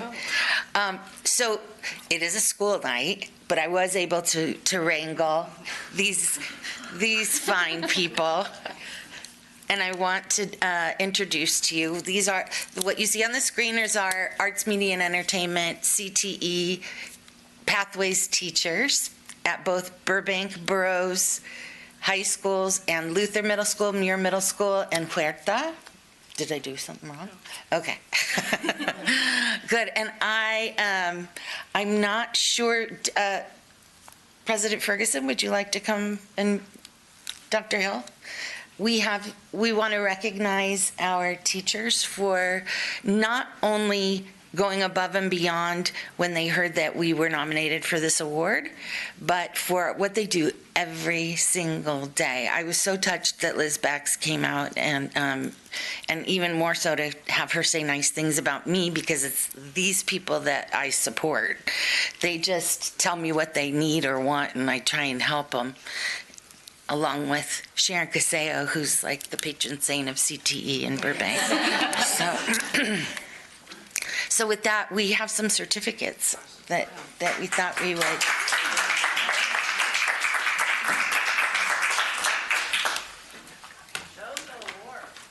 Oh, yeah.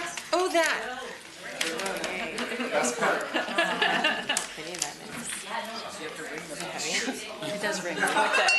Oh, they were playing with it all weekend. Do you want to hold that? Oh, yes. There you go. Great. Bye-bye, gavel. Ring a bell. Janelle Pickett. Here. Thank you. That's so nice. Okay, now we take a picture. Thank you. Nice to meet you. Okay. Congratulations, Jeanette. Good to see you. Congratulations. Thank you. Let's take it again. Thank you. Congratulations. All right. So we're going to be framed by bald men. That's good. There we go, right? Oh, Where's the... Yeah. Pictures. There we go. Does it have you really should be. Yes, yeah, see, there you go. Oh, my God. Sorry. Just directing. Yeah, you know, you guys are the visual people. 1, 2. 1,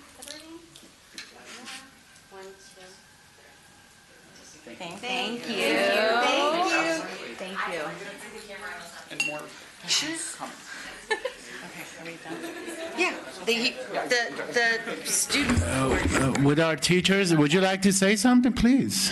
Please. Please. Okay. This is my 5th year at Burroughs, and I love my students. I feel very lucky to teach something I'm very passionate about. I was a photographer professionally in the community for 15 years, so it's really fun to get to share that passion with students. And I'm just very thankful. We have really great students. They work really hard, and with everything they've gone through, they're really doing amazing things. And I'm just thankful that I could be there to support them along their journey.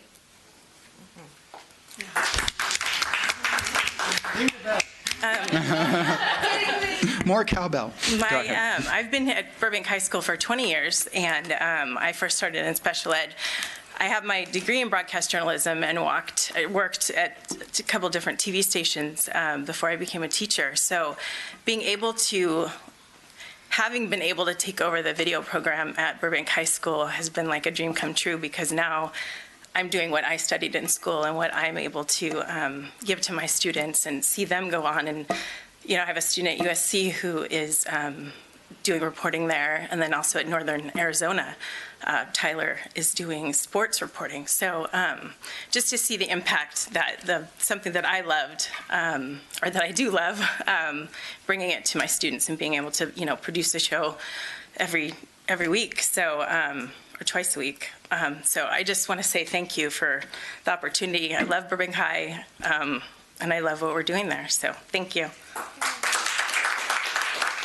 Hi, I'm Janelle Pickett. I teach at Burbank High School and went to the animation program. I I think I started with 2 computers 14 years ago, and thanks to ears that listen to what we need.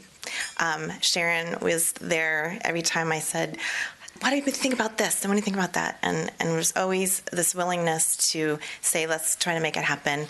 And Peggy always taking our dreams and our ideas and somehow putting it on paper, and it happened. And then our business partners in this city are amazing and supportive of our educational programs, and really take their time to reach out to our students and really care about the success of our students' pathway all the way through from elementary to junior high to high school, so that they're moving on to colleges and careers, and that's what this is all about. So it is with great pride that I can see my students moving on to careers that they never dreamed that they could actually make it, but because of all the support through our district and through our admin and our amazing teachers, I thank you for all of that. And I think that's a really great testament to our community that we are able to develop it and make it happen. Thanks. My name's Ryan Meshcott, and this is my first year at Burroughs High School. But I am a 2003 graduate of Burroughs. I was in the very first class of Good Morning John Burroughs, and now I'm teaching Good Morning John Burroughs. So it's like a very full circle moment. So it really is special to be back. I was actually in the Heart District for 10 years and then came back. And I said to everyone, the only school I would leave Canyon for is Burroughs, because it's home. It's where my kids are going to go. So it's so special to be back in the community. And I think it's special to then see just the amazing things that our students are capable of. I'm so blown away by the passion our students have, but also by the passion of our business partners, of our leaders, of our administrators on our campus. Dr. Chambers has been so supportive throughout the process so far, and we've already seen huge strides. I had 4 students who were approached, and one of them is actually filming right now. They were approached to work on a story for PBS Student Reporting Labs, and their work was featured on their national broadcast and seen by millions of people. So it's just so cool to see in just a short amount of time how students at Burroughs and just in Burbank in general are being able to do the work that needs to be done, and it's so much because of the support that they have. So thank you so much.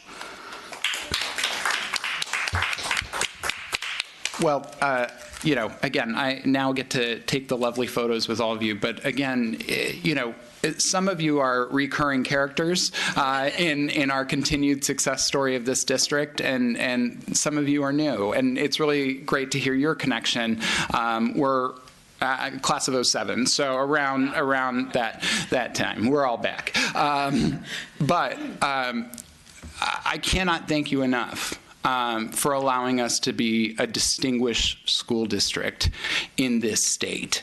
We're proud of our school district, and that's great. And, it's always great to be recognized within the state. But when we really think about it, California has one of the most comprehensive and successful educational systems in the world. So when we're successful, we're truly successful at a global level. And each of you innovate within tough times, but you also teach others how to innovate. And I can't thank you enough for that, because those skill sets are really what kids need in this world. This world will not be the same 5 years from now, and in much more dramatic fashion than ever before. But thank you for inspiring. Thank you for making us look great. For all the things we see and don't see. Thank you. So, my colleagues. How do we get to see that super cool PBS piece that they did? I can share it with you. It's on pbsnewshour.com. I think it ran on December 1st. I'd have to double check it and see, but I can share it. It was about another high school and about First Amendment rights for student journalists and a print journalism program there that they were trying to censor. And crossed ed code and all the fun things that LAUSD had to deal with. So yeah, it was a really cool story about that program and those students. So yeah. Yeah, I mean, as a fellow teacher, I know you have zero time to do anything, so maybe you also have zero time to do anything, but like when you're doing amazing projects and things are happening, I'm pretty sure I can speak for everyone when I say I'd love to see them, if there's a photo, if something's going on, I'd love to come visit campus and see. So if and when there's time, let us know. Just drop a quick email so that we can watch it or come visit or come check it out, because I think we're all here to be lifting up the work you do and what the students do. And so any opportunity, I know it's the last thing on a long list of things to do. Come anytime. Yeah. But I would love to see all the great stuff that's happening. Yeah. Thank you. Look, Ms. Ponser-Kim. Okay. Dr. Agakani? So congratulations again, but I also want to remind everyone there's another study came out this week about all the benefits of arts and everything that you're doing and how it's really helping. There have been studies before, but it keeps coming back and back again about how these programs help our students to continue their education. So you are part of that, and I really appreciate all you do. And I also want to, let you know that if you guys doing a movie, you're an actor, you can come and. Ms. Tabbitt. Congratulations to all of you. Since I was in your seat when the award was given, I got to attend and receive the award on your behalf. So thank you for giving me that opportunity. Being winners like we are. It was a fun time, and you all, we're so proud of you and the exceptional work you do day in, day out. I can't brag about you enough. I'm sure my friends and colleagues in other districts are really tired of me talking about our wonderful CTE programs and the programs you put on. I don't know if you know, Dr. Weisberg, but you can watch at least, I know BHS TV is on YouTube, so you can see that. And we are daily on YouTube as well, 4 days a week. Okay. There's links on both of the high school websites. Okay. Thank you. And some Yeah. of the middle schools. Oh, I didn't know that. Good to know. Watching it the other day on YouTube. Yeah. Well, Roosevelt I see on Instagram. Their morning announcements are scintillating. I didn't know that. Okay. Anyway, The more I'm you know. super proud of all of you. And thank you so much for representing Burbank so well. Appreciate it. Thank you. Thank you. Absolutely. Thank you. One more. Mr. President Ferguson, actually. We're good. Mr. Huerta. If I just may say something really quickly, I just think that the CTE program at both high schools has been amazing, and especially myself, who's taking Photo 1 this year. It's just such an amazing program to be a part of, and just seeing all the intricate things and the time and passion that these teachers bring really reflects on the students when it comes to learning, because all my friends who have taken photo or photo is a class that people fight tooth and nail to get in, and sometimes they don't get in. I luckily got in, so I'm happy about that. But just the passion that many of these students bring to the classroom, because they actually want to learn, and the passion that the teachers bring and make the learning interactive, it's really just such an amazing thing to see. And especially at GMJB, especially just seeing how elevated and how professional it is, I'm just like in shock at how at 7 in the morning in one period you guys do that. I'm just blown away, because I can barely get my hair stick in one place at 7 in the morning. So congratulations, you guys deserve this award. Audrey, you are a trooper for staying here for this board meeting. I think she deserves a round of applause as well on her PBS story. So again, thank you guys for making BUSD what it is, and just bringing that passion into the classroom and reflecting it on our students so that they enjoy learning as well. Excellent. Thank you, Mr. Huerta. Okay. Now that we've had the fun part of the meeting, we're going to transition into the business portion of our meeting. I'm going to just check in with my colleagues real quick. So it is 8:49. It's nearly 9 o'clock. I wanted to see if we can. The bulk of our meeting is going to be taken up more than likely by items 13C, which is the District Legal Counsel presentation on the California Voting Rights Act and the process for transition to by trustee areas, along with item 13D, District Demographer presentation presentation by trustee area map development and criteria under the California Voting Rights Act. So I'm going to ask that we go to our student board members and then move those two items up, if that's okay with staff. Looking to staff, that's fine. And then we can have those reports move to the public hearing and then move to the other reports and items. Is that good with my colleagues? Unless you guys want to hang out all night. I know this impacts Ms. Cashman, so I want to thank you, and apologies for keeping you a little bit later, but I just want to keep that moving. So with that being said, we will move on to Mr. Huerta for your report from our student representatives to the Board of Education from the incredible John Burroughs High School.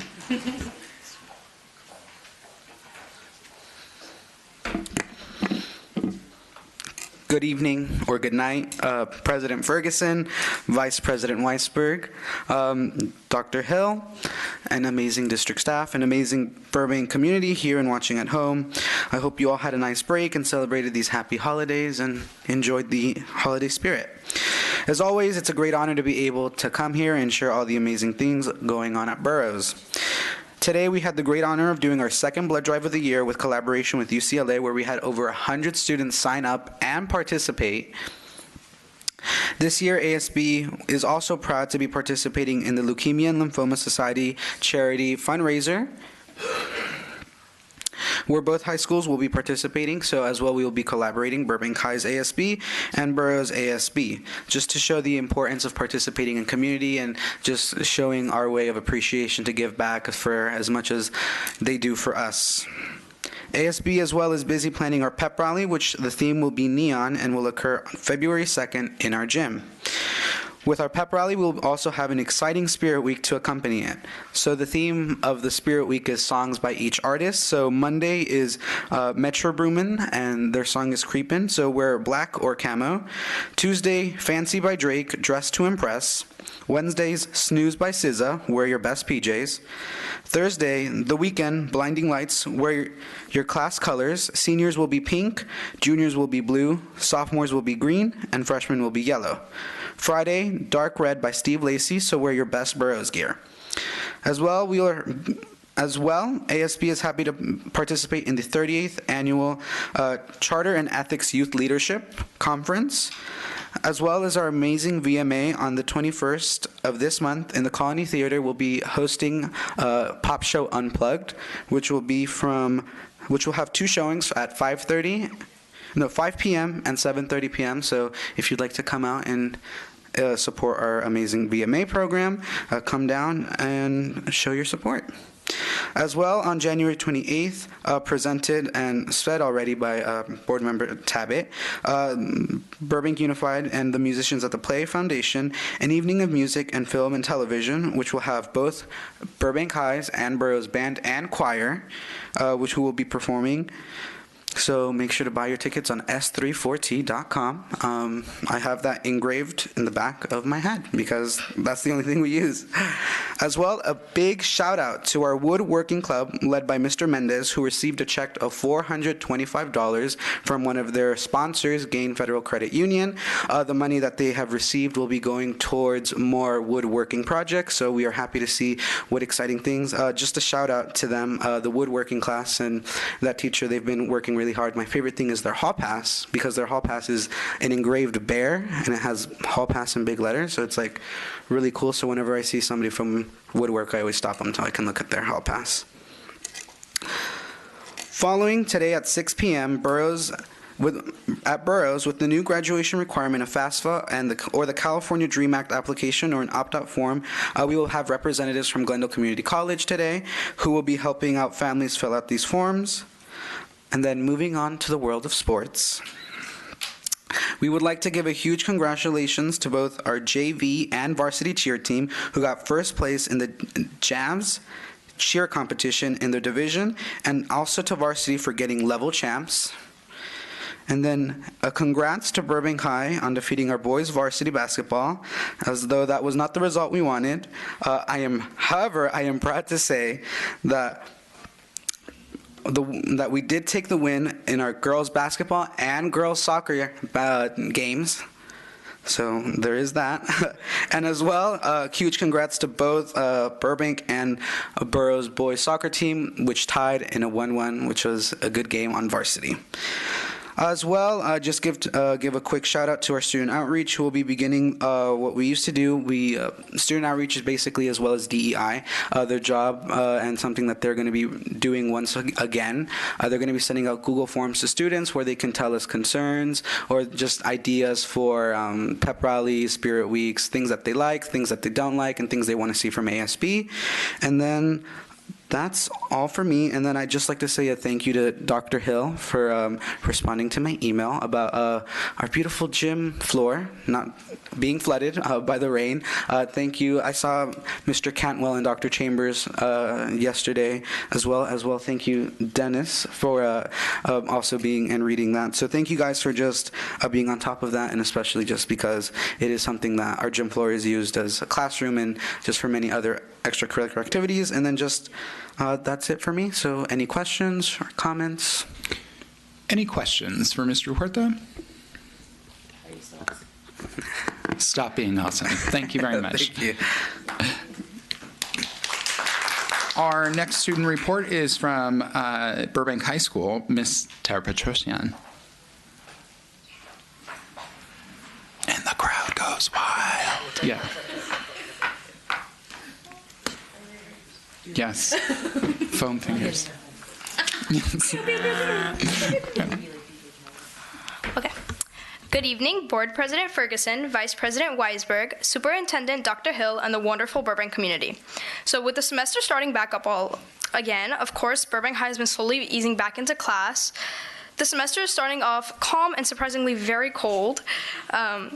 So with the semester starting up, our winter sports are in full season and they're doing extremely well. As ever mentioned, last Friday we had a lot of games going on. Of course, we had our girls soccer, boys soccer, and girls basketball and boys basketball. And again, I would like also again to report that our boys basketball did take the win, and I would like to accredit some of their win to ASB, because I know ASB put up at least over 50 posters and made sure to keep the spirit up at that game.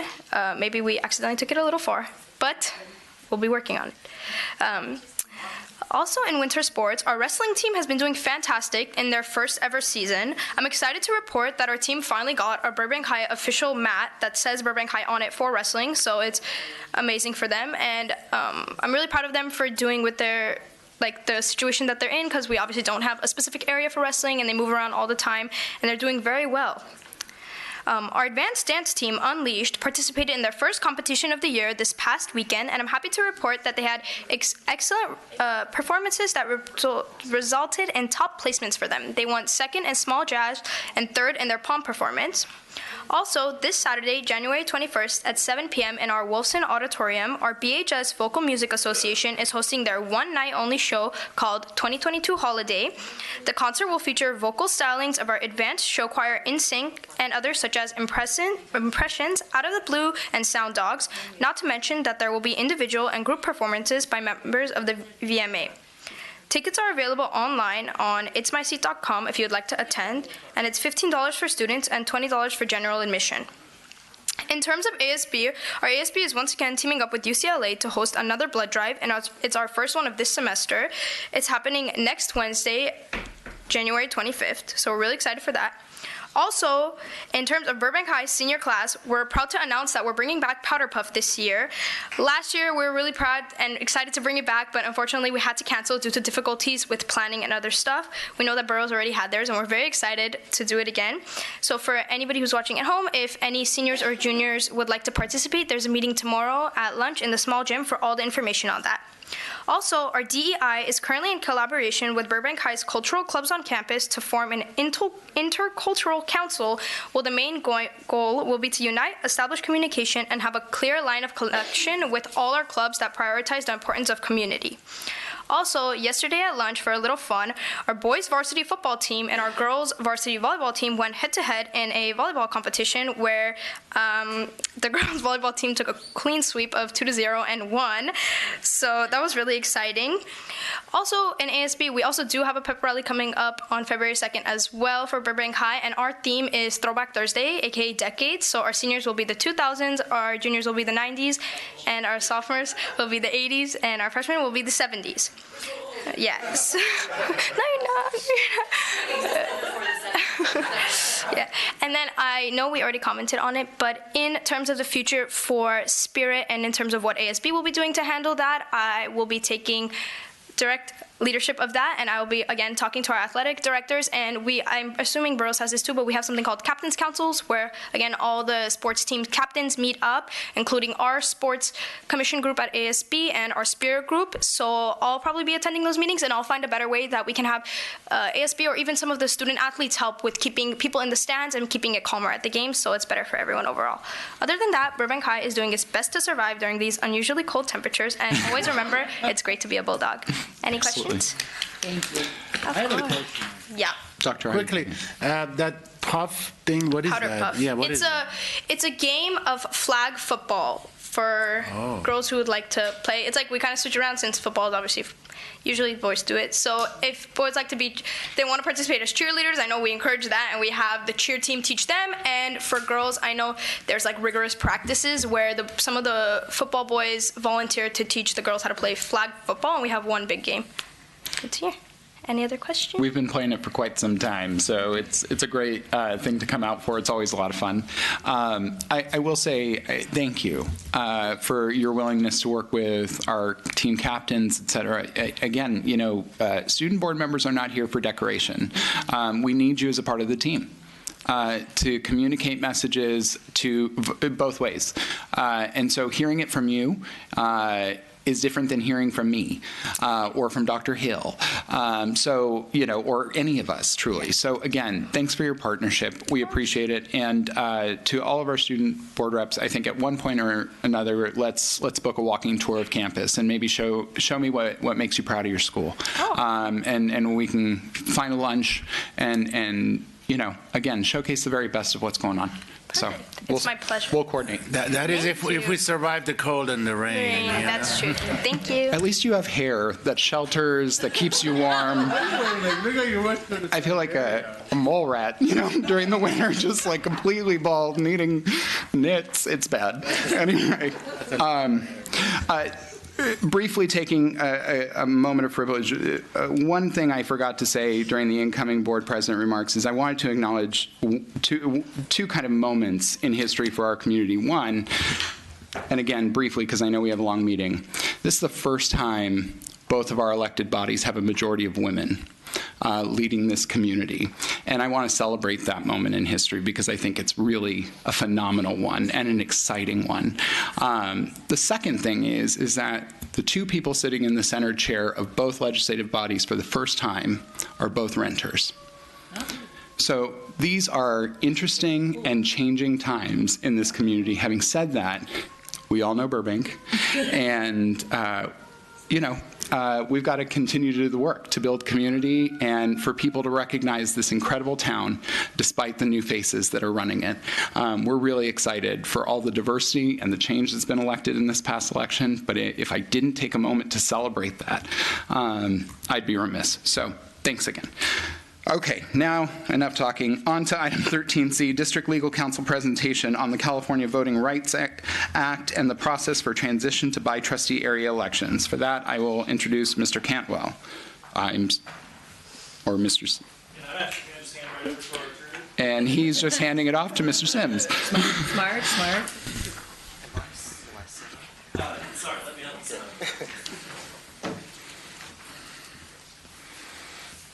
Thank you.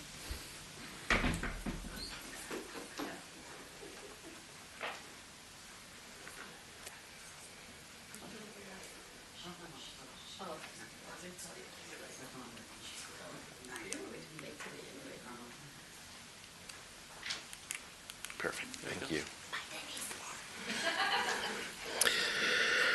Good evening, board members, Superintendent Hill, cabinet, staff, community members. My name is Trevin Sims. I'm a partner with the law firm of Lozano Smith in Los Angeles. And I am here again tonight to briefly talk about the CVRA process for transitioning to by-trustee area elections. If you recall, I did this presentation for you in December, it's pretty much going to be the same, so I will try to be succinct because the real interesting presentation follows me from the demographer. And then the most important part of the night comes following both of us when you have the public hearing and your board has an opportunity to discuss. So, let's see. So what I'm going to cover is the district's current method of election, then what is the California Voting Rights Act, the process of moving from your current elections method to by trustee area elections, and then some related considerations. So right now, you're elected at large. Some of you just went through an election. There are 3 different types of methods that you could use to elect your trustees: at large, by trustee area elections, or what's called a hybrid system. What is the California Voting Rights Act? It is our state's kind of version of the Federal Voting Rights Act. And the purpose is to protect historically disenfranchised racial minorities, ethnic minorities, and language minorities, to give them an opportunity to elect candidates of their choice or otherwise influence the outcome of elections. And an at-large election system is demonstrated by the graphic here, which is everyone in the district's community gets to vote for each member, and that's what you do now. District-based elections, what we're talking about transitioning to, the district would be divided into 5 separate trustee areas. And each area would elect a trustee from that area. And the trustee in that area would have to reside in that area, and only voters within that area can elect that trustee. So if you're the trustee from Election District 1, you'd have to live in Election District 1, and only the voters in Election District 1 could vote for you. The hybrid is exactly what it sounds like. It's a combination of the two. You would be divided into trustee areas, but still all of the residents would be able to elect the trustee in a particular area. It's just that the trustee would still need to reside within that area.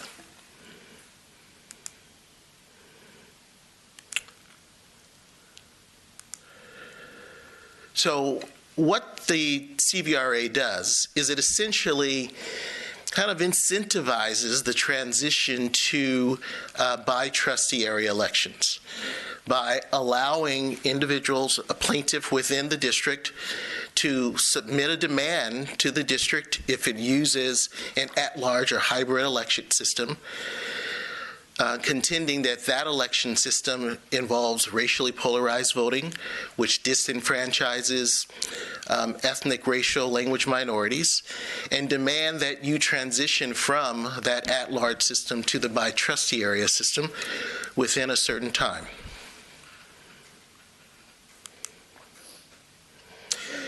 And after this law was passed, these demand letters have been submitted across the state for years. And to date, no district or public agency has been successful in opposing and fighting one of these. The only case where they were successful was, I think, Santa Monica, Malibu, and that is on appeal right now before the California Supreme Court. So most public agencies just transition. What's the process? Well, once you receive the demand letter, within 45 days, you have to adopt a resolution of intent to transition to by trustee area elections. So This district received a demand letter November 15th and adopted the resolution of intent at its December 15th meeting.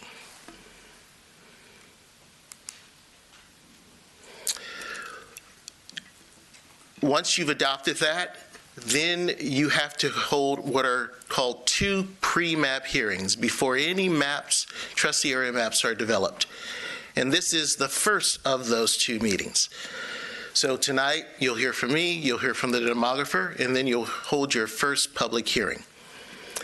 And you're required to hold 2 before any maps are drawn.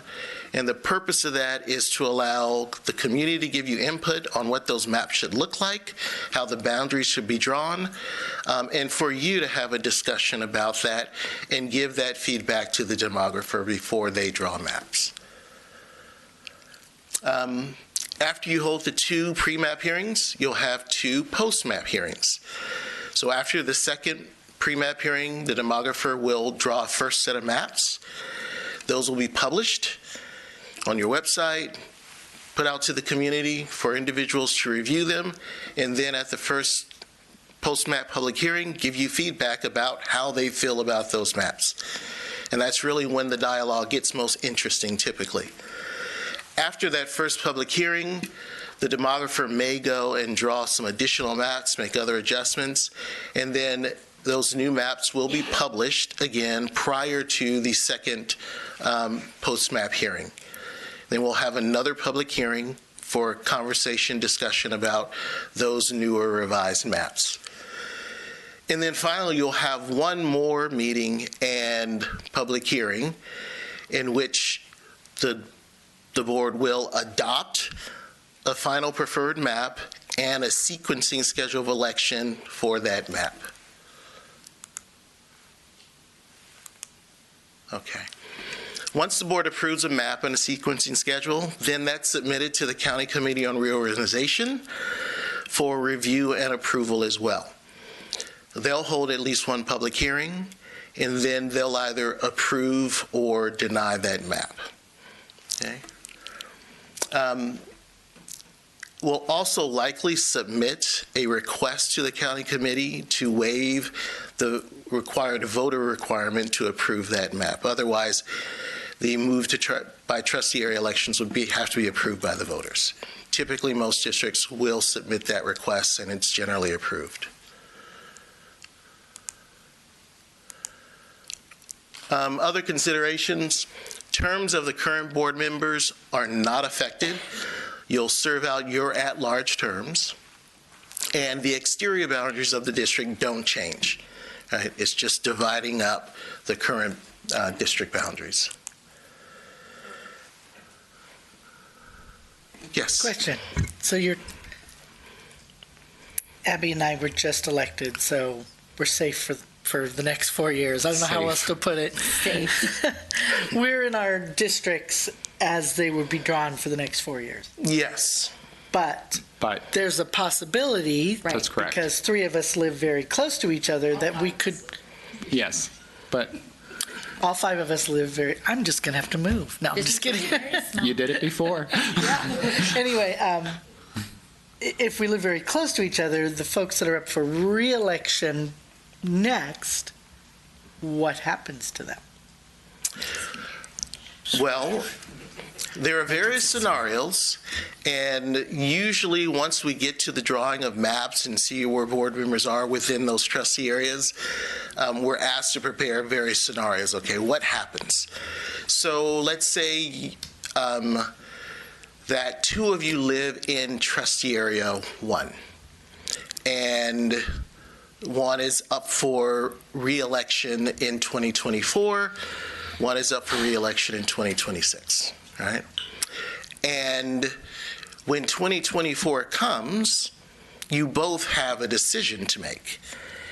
The one whose term expires in 2024 will either decide to run again or not. The one whose at-large term expires in 2026, you can decide, I'm not going to run for the seat in my trustee area. I'm going to serve out my at-large term. But When your at-large term expires in 2026, if you still reside in that trustee area, then you're off the board because that seat is not up for election in that year. And you'd have to wait until it's up for election again. So in essence, then, in 2024, we'll have 2 at-large. 3. No, yes, 2. 2 at-large, and then 3 board members that would be districted. And then the next election cycle one would be when all 5 finally become districted. Maybe. When we develop the maps, we'll also develop some sequencing scenarios for the trustee areas, and it'll become more clear when we do that. Okay. And also to flag for members of the public, this is not about our election security. This is about representation and ensuring representation from all communities and that they have access to that. And I'm not saying that that's your main driving consideration, but I just want to flag this process is that's what the law is designed to do. Right. Yes. Yeah. But elections are hard. Campaigns are hard. So just having to think about where you're at a specific time, it just food for thought. Yeah. President Ferguson. I'd also like to say, there was a piece in there that part of the aim is continuity of leadership, and that feels pretty impossible given where we each reside all on one side of the 5, essentially, which is fine and not my prioritized aim, certainly, but it is supposed to be an aim of this, or at least I saw that in the presentation. Absolutely. Yeah, and that continuity is important. Incumbency can be considered where school district has other limitations for cities, but it can't be the primary driving consideration for drawing the trustee areas. And I think it's important, as they both said, to sort of reiterate to the community why redistricting is happening, right? Which is the goal for there to be more representation on school boards. Because I think for a lot of people, there isn't a clear, this is opaque, right? So helping people understand why there would be lawsuits to redistrict, what the actual goal is, why people want to see this happen, is because it's an attempt to move towards a more representative governing body. Correct. Okay. So your team, the legal counsel, demographer you'll hear from in a moment, sort of logistics person, putting together public notices, scheduling meetings, communications. The one thing, and we talked a little bit about this at the last meeting, but there will be further discussion, I'm sure, tonight, is what is your community outreach going to look like? Right? You have the formal meetings, you'll publish notices of those, but the intent and desire is to have robust input from the community about what the boundaries should look like. What are your communities of interest? So I'm going to work with district staff to come up with a fairly robust plan based upon input from obviously the board and your community. Okay. So I think this is the last slide. We got to track our efforts, make sure the community is well informed about what we're doing, why we're repeating this presentation, and we'll probably repeat forms of it as we go forward as well. Consider all feedback. Create one place for information. Typically, it's a dedicated place on the district's website. I like to say have a prominent place on the first page of the website where people know I click on this and it takes me to, the by trustee area world for the district with all the presentations, resolutions, oftentimes Q&A, other things that help provide that information to the community. So with that, I'm happy to take any questions. I'm also going to be available for the board's discussion at the conclusion of the public hearing as well. I'm going to ask colleagues, let's hold on questions for now. Let's move to the next presentation, conduct a public hearing, and then do input. Does that work? Great. Okay. Thank you, Mr. Sims. Can we move on to item 13D, District Demographer Presentation by Trustee Area Map Development and Criteria under the California Voting Rights Act. Mr. Cantwell, I'm going to ask that you step to the mic so people at home can hear you. Grazie. President Ferguson, board members, staff, it's my pleasure to introduce the demographers that we've hired to assist us in this process. We have Douglas Johnson here with us this evening, and I'm going to be setting up his presentation right now. Perfect. Welcome, Mr. Johnson. My pleasure. And while he's getting set up, brief introductions. I'm joined by Ken Chalkins from my team. Just as background, Mr. Chalkins had many, many years of involvement in Pasadena Unified Schools as a volunteer and committee member until they made this transition. And he was the chair of the advisory committee that Pasadena formed for their transition district elections. And then thankfully got hooked on this, and after years of me trying to bring him on board, then he agreed to join NDC in 2020 and has now worked on dozens of these projects with us. I had no gray hair before that. yes, indeed. So it brings a long background both in school issues and in this particular issue. And I'm Doug Johnson. I started doing this work in 1991, took a few years off, came back in 2001, and have been working with NDC since 2001, started running as president in 2006. And I've worked with literally hundreds of school districts, cities, special districts all across the state. Altogether, NDC has done over 450 of these projects. So we're happy to be doing one 5 minutes from home. Mr. Chalkins lives in Pasadena, and I live actually just off Pacific in Glendale. So, and also worked with Glendale Unified, so I have a lot of similar issues.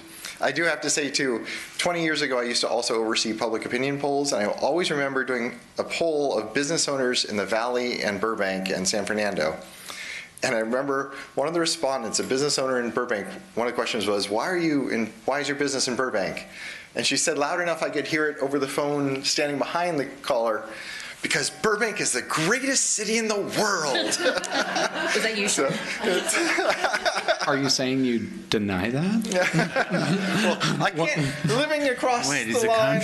I get it. Nobody's perfect, but thank you. And I will say that as a former parent and coach and now ref in AYSO Region 254, I do appreciate the school district's long-term and ongoing support of AYSO in this area. And my personal thanks for that. Absolutely. So that's all in the way of introduction. And so happy to be working here with you in the what some call the greatest city in the world, in Burbank. So with that, I'll jump in here. As you just heard, there's kind of a multi-step process. This is laid out in state law, with the two initial hearings tonight being the first. The rest of the schedule will be working out as we get your direction on how much input, community outreach, and engagement to have. As the president mentioned, the timeline is also set by state law, so there are some limits on that side. But we will be working with you to draft maps. So the public knows all maps have to be posted on the website 7 days before each hearing. So the public will have lots of time to see everything that's going to be discussed at the next hearing, and hopefully to weigh in with their own thoughts and maps as we go through this process. In terms of the rules and goals of this process and drawing the maps, and I do want to say it's now public. The agenda came out today. So some of the things I'm going to mention, the differences between schools and cities, because the city just agendized their resolution of intent for Tuesday. So there are some big differences. So I want to be sure that people don't get confused that only hear one hearing or the other. So for school districts, there are federal, and for cities, for everybody, there are federal laws. Number one, equal population. There has to be an almost precisely equal number of people in each trustee area. There's a couple of percentage plus or minus play, but it's a very, very strict requirement. And it is people. It's human beings counted in the census. It's not voters, it's not eligible voters, it's people in each trustee area. So if you have areas that have older populations, they'll have more voters because they all have the same number of people. Then we have to comply with the Federal Voting Rights Act, which really, it's a very, very complicated law, but it boils down to you can't draw lines that dilute the voting power of anyone, what the law calls a protected class. And so we'll be careful of that. And at the same time, no racial gerrymandering. So the way the law defines that is that race cannot be the predominant factor. That's the word the court uses, the Supreme Court. That Race can be a factor in where lines are drawn or which map you prefer, but it cannot be the predominant factor. You still need to focus on neighborhoods, as we'll talk about in a minute. So those are the federal laws. And in terms of requirements and laws for school districts drawing lines, those are the only requirements. You'll hear at the city process, assuming they approve and start this process, they have a whole nother set of state requirements that only apply to cities and counties. So if anyone followed the county redistricting, that you heard about the city and county rules. So those don't apply here. Where those extra rules fall for school districts is in what are called traditional redistricting principles. So these are goals, really. They're things the courts have said are acceptable considerations in where you draw lines, but they're not requirements. So following communities of interest, we'll come back to that in a minute, because there's a lot of discussion about what that is and how to look at it. Trying to be compact and contiguous and follow visible, easily identified features. Those are also for the voters. Make the trustee areas easy for the voters to understand so that when they want to go out and knock on doors for a candidate they like, it's easy to know which doors to knock on, is really what that boils down to. So they don't have to zig and zag through different neighborhoods. Now, it's a great goal, but keep in mind we have that very strict population requirement that kind of messes with our ability to follow that. As was just hinted at, respect for the voters' choices or continuity in office. The way we look at this is that the board members have been chosen by the voters. So one very common goal that the courts have approved is trying to leave re-election decisions up to the voters. So if we get each board member in a separate seat, if that's the way the lines fall out, that's great, because then each board member can run for re-election and the voters get to decide if they've earned it. If we have two board members that end up in the same seat, well, it doesn't matter if the voters think they both earned re-election, they can't both be re-elected. So that's the thinking behind that consideration. And again, it is an allowable principle, it's not a requirement. And if you all live too close together, sometimes it's just physically impossible in the numbers. So we actually had a client this week that at this presentation, a board member spoke up and said, "Oh, I just moved." And turns out they moved into the same census block where another board member lives. And we quietly thought, so we assume you're not running again, or this is going to get very ugly. So that is where that consideration comes from. Planned future growth is something that is often talked about, but all you can do is justify some small play in that total population number. So if you know an area is going to grow a lot or faster than the rest of the school district, you can underpopulate that area by 2 or 3 or 4% on that reason. It's often talked about a lot, but then when you get into drawing the lines, it's such a small margin that it is very rarely a significant factor. And then the last two don't apply in districting. They're redistricting principles. So we just mentioned them so you're aware of them in 2031 when you will revisit these lines after the next census. So you can look at minimizing voters who would be shifted. So in 2031, some voters will be in a 2032 seat and expecting to vote. And sometimes they get moved to a 2034 seat. They don't lose the right to vote, it's just postponed. So in redistricting, often we'll look at the plan of minimizing that transition. And you can try to keep the core of existing areas together, which is why this process is so important, because future processes will try to keep the cores together. And the thought of that is people who've worked together on elections. You know, they've worked together to get people elected. You don't want to break up those networks of volunteers and activists by drawing a line through them. So those are the goals. Again, the laws are requirements. The principles are other common goals, but they are not requirements. So I'm not going to go through all these numbers. I will assure you that right now. But there's a lot, obviously there's a lot of data in this process. The key number is the top left, your total population number. That's where we get our people per trustee area. And so in a city of just over 100,000, you're looking at essentially 21,500 people in each trustee area. That's our goal, within a couple of percentage plus or minus allowed. There's also tons of other data in here. Percent immigrants, language spoken at home, percentage of residents who speak English less than very well. The basic census data we get has very well and less than very well. That's the two categories they break it down into. Education levels, household income levels, to your point about the new leadership of the school district and the city, renters and owners. The reason for all this data is that it can be definitions of communities of interest, as Ken will talk about in just a moment. And so all this data is available, so when someone looks at maps, if they're interested in how many renter majority seats are there, we will provide all this data for all the trustee areas in every map. And so they can look and compare the data. So, and you can dig into this all you want. There's tons of data in here. So with that, I'll hand off to Ken. Great. Well, thank you. Good evening. I just have to tell you that I was the chair of the committee in Pasadena 10 years ago, and I thought I had put it all behind me. But as you all were talking about, you know, the election and how do we choose, I started getting a twitch. I mean, it's not bad, but it is stuff you have to work your way through. Ours was a different, we had an independent commission. I was the chair of it. It was an 11-month process with multiple meetings. We went to every part of the district, and it's quite an education. And the most important part that I would say to you is, remember, you are empowered to determine the communities of interest. But for the federal law, you're in charge to determine how you think the district should be shaped, by what principles, by what factors.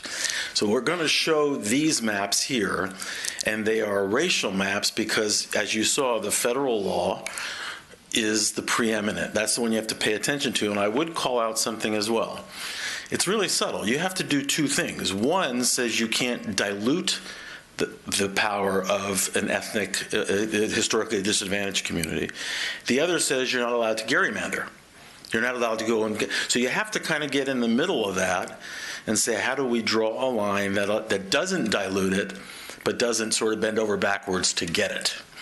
And then after that, there's a whole series of things. The last thing I'll say is, as we go through this, it's really, really important to make a public record of how you're selecting what priorities.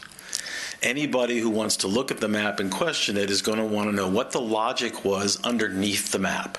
And if you call out early and often and know, this is what we wanted. We wanted socioeconomic level, we wanted home ownership, we wanted school attendance zones, whatever.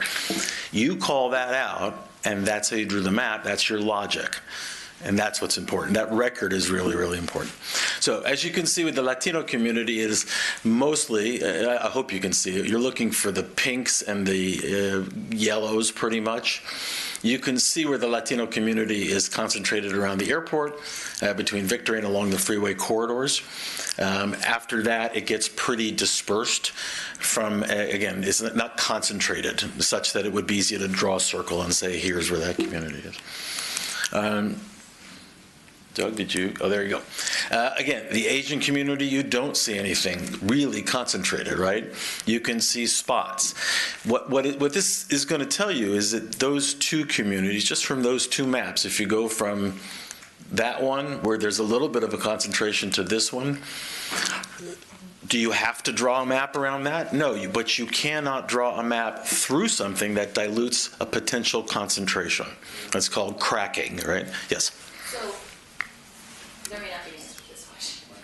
So, I'll fake it. Just look, think for a minute. You got it. So, clear to me why you couldn't draw a line through it, right? Mm-hmm. But if you think about the other criteria, which is you can't draw specifically because of. Correct. So then if we were to say, well, we want to draw, a district around, I mean, we couldn't actually physically do it if you look at the breakdown, but like the majority Latino parts, we couldn't do that either unless we had another, that couldn't be the primary motivator of drawing that district that way. It can't be the primary motivator. Okay. And it also, it depends, and it's a matter of degree. You can draw lines that move around, but there's an old saw in the Supreme Court law where the Supreme Court justice asked about pornography. I'll know it when I see it. Right. The court has to look at it and go, actually, it's the county that will look at it, Board of Education. So you can use it, and then I would encourage you, along with that, you have other communities of interest and other priorities that you're saying, this is how we drew this map. So it depends is the answer. It's not an exact science, right? But again, with the Asian community, you would be hard pressed to do anything here, but you can, there are some spots. You can see where there's some blues in there, so you might be able to try and do something, right? So, And then finally, the African American community, you can see one little bluer area down in blue and a little yellow down in the southeast corner right there, right? Again, the hard part is that we're showing you this, obviously, because of the federal law. The key is to see all this, but not focus on it, right? To see it, understand it, and know that it can't be the predominant one, but you cannot be seen cutting through or diluting, right? You can't cut through, which is cracking that would otherwise be one seat. You made it, diluted it so they can't get one. There's also a phenomenon, you don't really have it, it's called packing. If you had enough of a population that should have 2 seats, just by numbers, and you kind of shave off one, that's called packing. You put them mostly, and this is done all over the country. I mean, that's why it's not allowed to do it, right? You don't have that issue with your maps here, with given the numbers. I just want to call it out for your attention. Doug made reference to this, all the data is there. These are things you get to determine what's important. Again, Mr. Ferguson, you made reference to it, do renters matter? It doesn't matter in a school district. We went through this again in I will tell you, in Pasadena years ago, socioeconomic status was a big issue for our group, and we moved it all the way up, right? Is that important to you? Is multifamily housing important to you? Is school attendance zones important to you? You're going to see that in the next slide, etc. Whatever it is, I would suggest, number one, call it out, and then number two, do not get 8 of them or 9 of them. You won't be able to really get it all. You want to try and really focus on what you're after, and you really want to call out the logic in case someone asks, hey, how'd you come up with that map? Here's how we came up with the map, okay? And then our job is to make sure that we're drawing lines that are well within bounds legally, or we hope legally. And then if somebody submits a map from the public, we're allowed to, you want us to look at that and go, no, that's not going to fly, and here's why, right? So the public doesn't have to follow your priorities. They can submit a map however they want. But if they draw a map that we think is not going to work because it potentially is going to go afoul of the federal law, we would tell you that. We would say, here's the problem with that map. Attendance zones is hard to see. We will come up with a better map. You know the attendance zones. At first blush, everybody would say, oh, it makes sense. Attendance zones is a school district. Sometimes it doesn't make sense. Communities sometimes are in attendance zones, or different communities cross attendance zones, right? And if you want to use geography, you have freeways, you have main streets, you have parks, you have all kinds of things you can use, and sometimes they cross attendance zones. So you can use it, but you don't have to. I would note you have 2 high schools. You have 5 board members. Do the math. You can't each have a high school, right? So you do. How do you split that up? These are. I'm telling you. I'm remembering this from a decade ago. These are hard questions, and then you combine what you mentioned about electoral stuff. And we will help you through that. There are scenarios. Who's up, who's not, and try and create the least amount of disruption as possible from the voters' selection. But it's exactly how you described it. If again, I will just tell you, in Pasadena, we had 4 members within a mile of each other. And the way we did draw the map is you had two in one and 2 in another, and then we split it up. So, but people ran against each other. It had to happen. So in our case, we have 3 high schools. Sorry, 3. Sorry. How dare you? I'm sorry. Still, the math still doesn't work. No, I know. Right. I don't teach math, but I'm pretty sure it does. Got it. So we talked about this a little bit, but this idea of, I guess it's just about priorities of wanting to make sure that there's sort of an equal distribution of schools amongst trustees. Mm-hmm. So if I mean, I'm just sort of realizing how difficult a puzzle this is, because, if the way we draw a map means that one board member is representing significantly more schools, then is it incumbent on us then to just help people understand that? I mean, I guess it's inevitable that you end up advocating for the schools in your. Well, I was just going to say, you remember, schools don't vote. You made a reference. This is about the people that elect the representative, right? Right. So you're right, and Right. there's a natural inclination that school is in my district, and it happens. But remember, it's the people in your district that vote, and it's your job to represent the school education issues in your district, which generally lead to those schools, right? It gets as complicated as you're talking about, and now you're going to overlay an interest in economic level, and you're going to overlay all these things. So, but within all that, this guy here, really smart map drawer. And so we went through it and had multiple options and different ideas, and you get through it, and in the end, this is the best we could do based on the logic that we wanted. Some people get some schools, some people don't. And you balance as best you can. If you want to make sure that the schools are distributed as best as possible, that's something we can take into account. But let me add to that too. One thing to keep in mind, because this question comes up all the time, it's actually good that there are not one high school per trustee, because one of the challenges that Dr. Hill and you all will work on once this is done is remembering that these lines matter 2 days every 2 years. They matter on the filing day and they matter on election day. Right. The rest of the year, you all represent all the schools. And the nice thing about the 2 board members who don't have high schools, or it might be 3 or 4 who don't have high schools in their trustee areas, will remind the others that the high school might be in your trustee area, but we all represent that high school. So it is something, we do get a lot of questions for, we'd like to have this roughly equal number of schools, and that is legitimate, and we're happy to do that.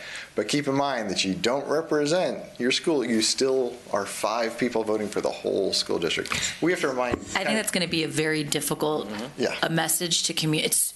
It's unbelievably important, but how we communicate that to our community is going to be huge, which is that I don't just advocate for these 4 schools, but I mean, so you framing it that way for me is really helpful, but it's also it's going to be such a big obstacle to try to effectively communicate that to everyone that we hopefully will participate in the process. Hold on one second. Sure. We've got another question from Ms. Ponser-Campbell. Well, I was just going to say, like, the other piece is that you're still going, even if you don't have a high school in your district, you're still going to represent families where they're sending their kids to high school, right? And so there's not going to be, I mean, there is kind of a, let's make sure that all of the students are potentially equally distributed, and that. Right. But it's how we communicate that to families. Yeah, well, absolutely. And I think that you can also match maps with reforms, you know, that dissuade behavior up here that would, you know, again, so it takes 4 out of 5 votes to designate funding to one school over others. Yeah. Things like that, because I have to, all pie in the sky, all is great. I'm sorry, that's baloney. If there's a group, there's a lot of people who vote in the city council elections who don't vote in the school board elections, and vice versa, parents who are involved. And if they know that you're delivering for their schools versus the other board member who's maybe a more effective board member at delivering for they're going to vote differently. And to say otherwise, I just don't think is a reality as somebody who, you know, and I'm just being very plain about it. So I think it's not just about the maps we draw. And I think representation and trying to give equal, you know, burden of representation to the needs, the very real needs of a city that frankly has a school, I think, within a mile of every walking direction.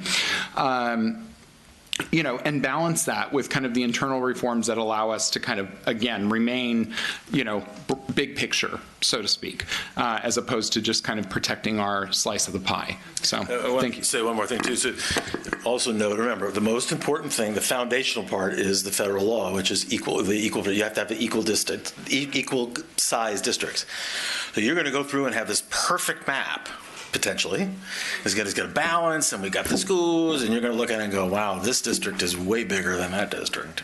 Well, and at that point, we need to go to work to go, where can we cut, shave, move, adjust? If we cut there, well, there's a physical, okay, and it's kind of like you push here and you pull there. Right. And at the end, you start to get into the point where you gotta, it's a multi-pronged balance. But as long as we get the fundamental principles embedded into the map and you're happy with it, that's what you're after, right? What's the deviation margin At most, it could be up to 5. Is that what it is? Or Well, as a rule of thumb, we often say plus or minus 5%. The official rule is that the largest district can't be more than 10% from the smallest district. Understood. So theoretically, you could do an 8% short seat if all the others are 2% over or less. But right. Plus or minus 5 is a good rule of thumb. Okay. Yeah. Let me.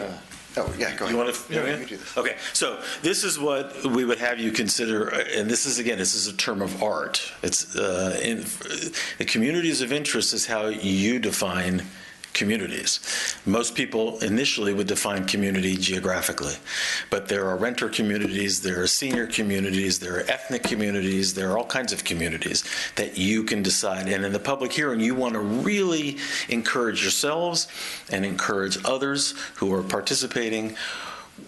Where do you shop? Where do you work? Where does, I know there's a geography here, but no one ever goes over Victory. Okay, well, that's important. That's an important street, right?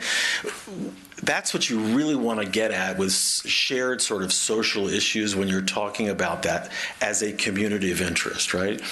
The other thing is that we found in Pasadena, and I've seen it before, physical boundaries matter. Freeways, streets, whatever, because they define where people shop and all of that stuff. Do attendance zones go across those things? Yeah, sometimes they do, right? And you have to sort of work with that. But it's a real rich conversation that's not very cut and dried. If you don't know anything about the community, you'd look and go there, there, there, and there. That's not how communities work, right? It really is important for you all to pull so that the people who are in your district, they feel part of a district. That's the whole idea. When you break it down ethnically, I mean, that's the essence of the law, right? But beyond that, there's all kinds of other communities. So when you get to that, the public hearing, whether it's public or you, I would have broad conversation and try and distill down what really matters to this board in terms of communities of interest, and based on what do you want us to draw the maps? And then we can come up with multiple maps. I think that's, okay, you want to do this? Yeah. So the last piece, and this we'll do this briefly, is kind of the community engagement tools. Obviously, the public will hopefully weigh in on this process, and they have all the usual ways to weigh in on any board issue. They can write a letter, send an email, come to a meeting, talk. But there are also some options, and these are optional project add-ons.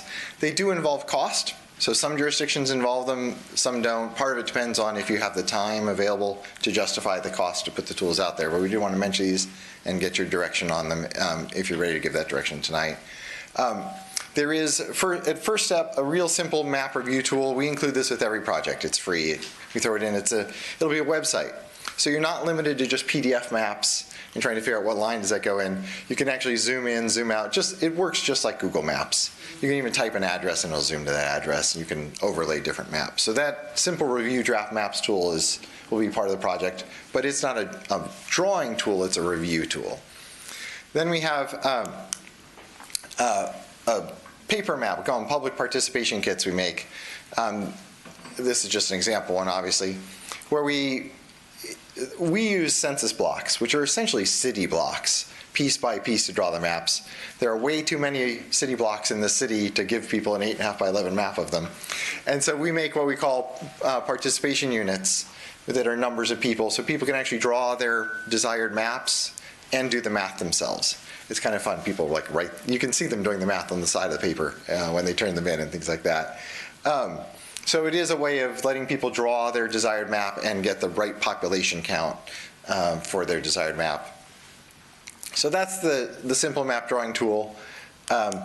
There's also an online tool called Dave's Redistricting app, or DRA, which is widely used. So it's an online mapping tool that we can make available. Again, there's a cost involved in putting that together and using it, but it does let people draw at the census block level online for those that are comfortable. If you do the online tool, we always include the paper tool because people may not have computer access and all that, but you do have the option to do the paper one by itself if you prefer that. So those are options that we can add to the project as part of the outreach and engagement process. And that wraps up our presentation. And the hearing goal under the statutes, obviously we're happy to hear any questions or input anyone has.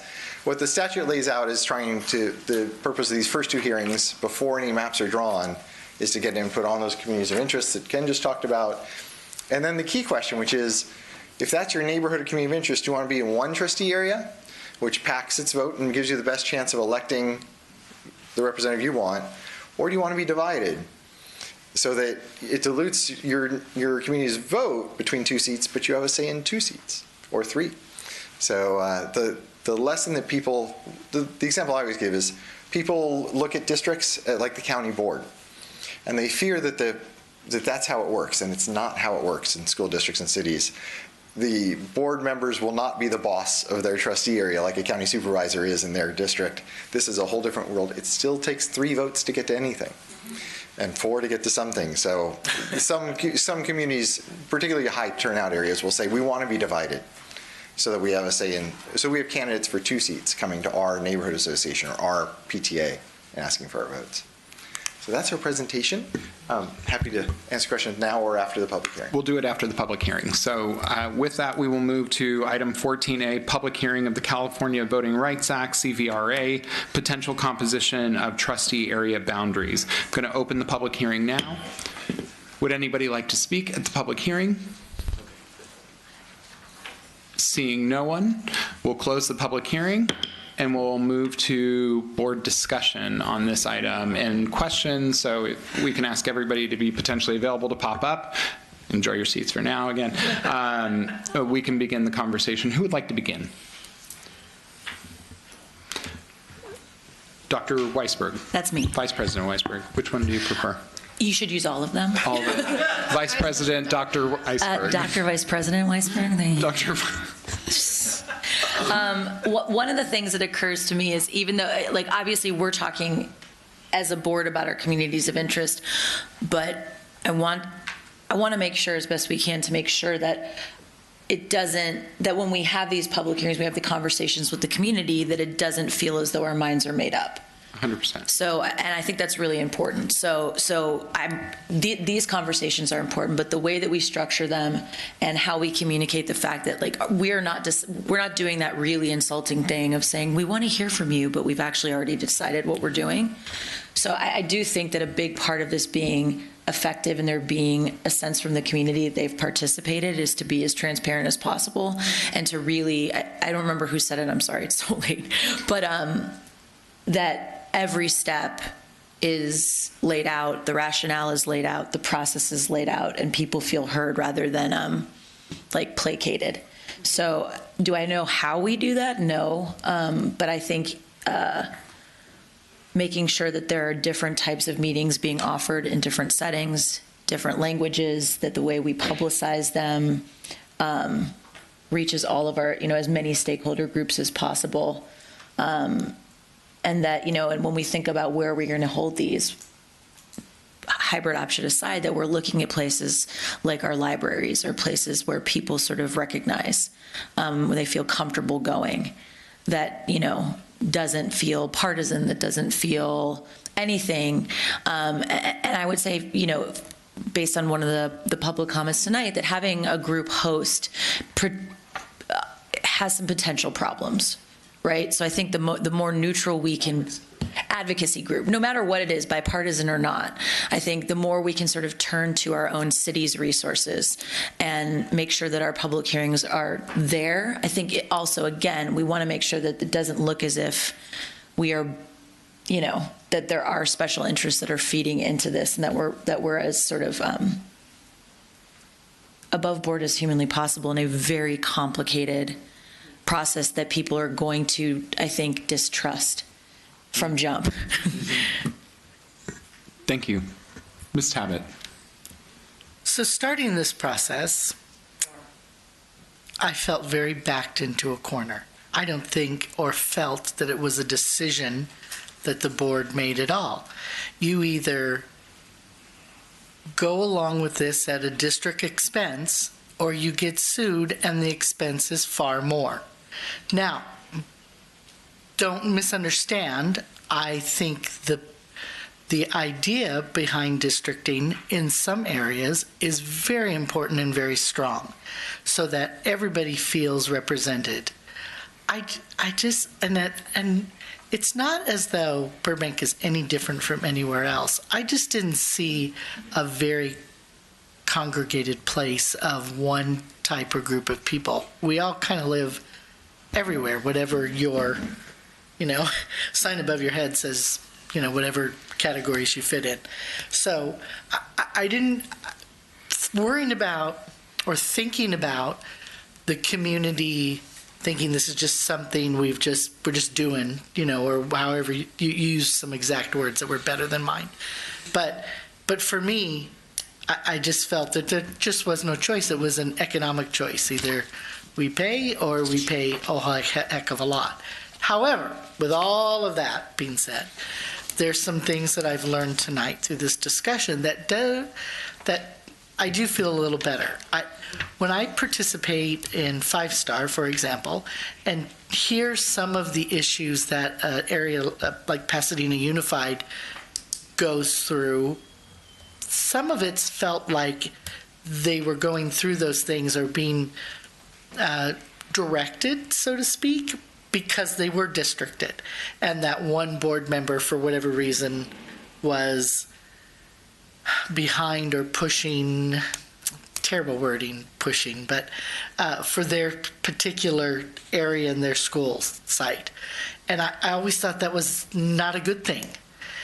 However, learning tonight that it is not necessarily your district, but that my role as a board member of BUSD is still in place. Yeah. And that meant a lot. Sorry, that was such a roundabout. No, but you had to hear my whole thoughts on it, to understand.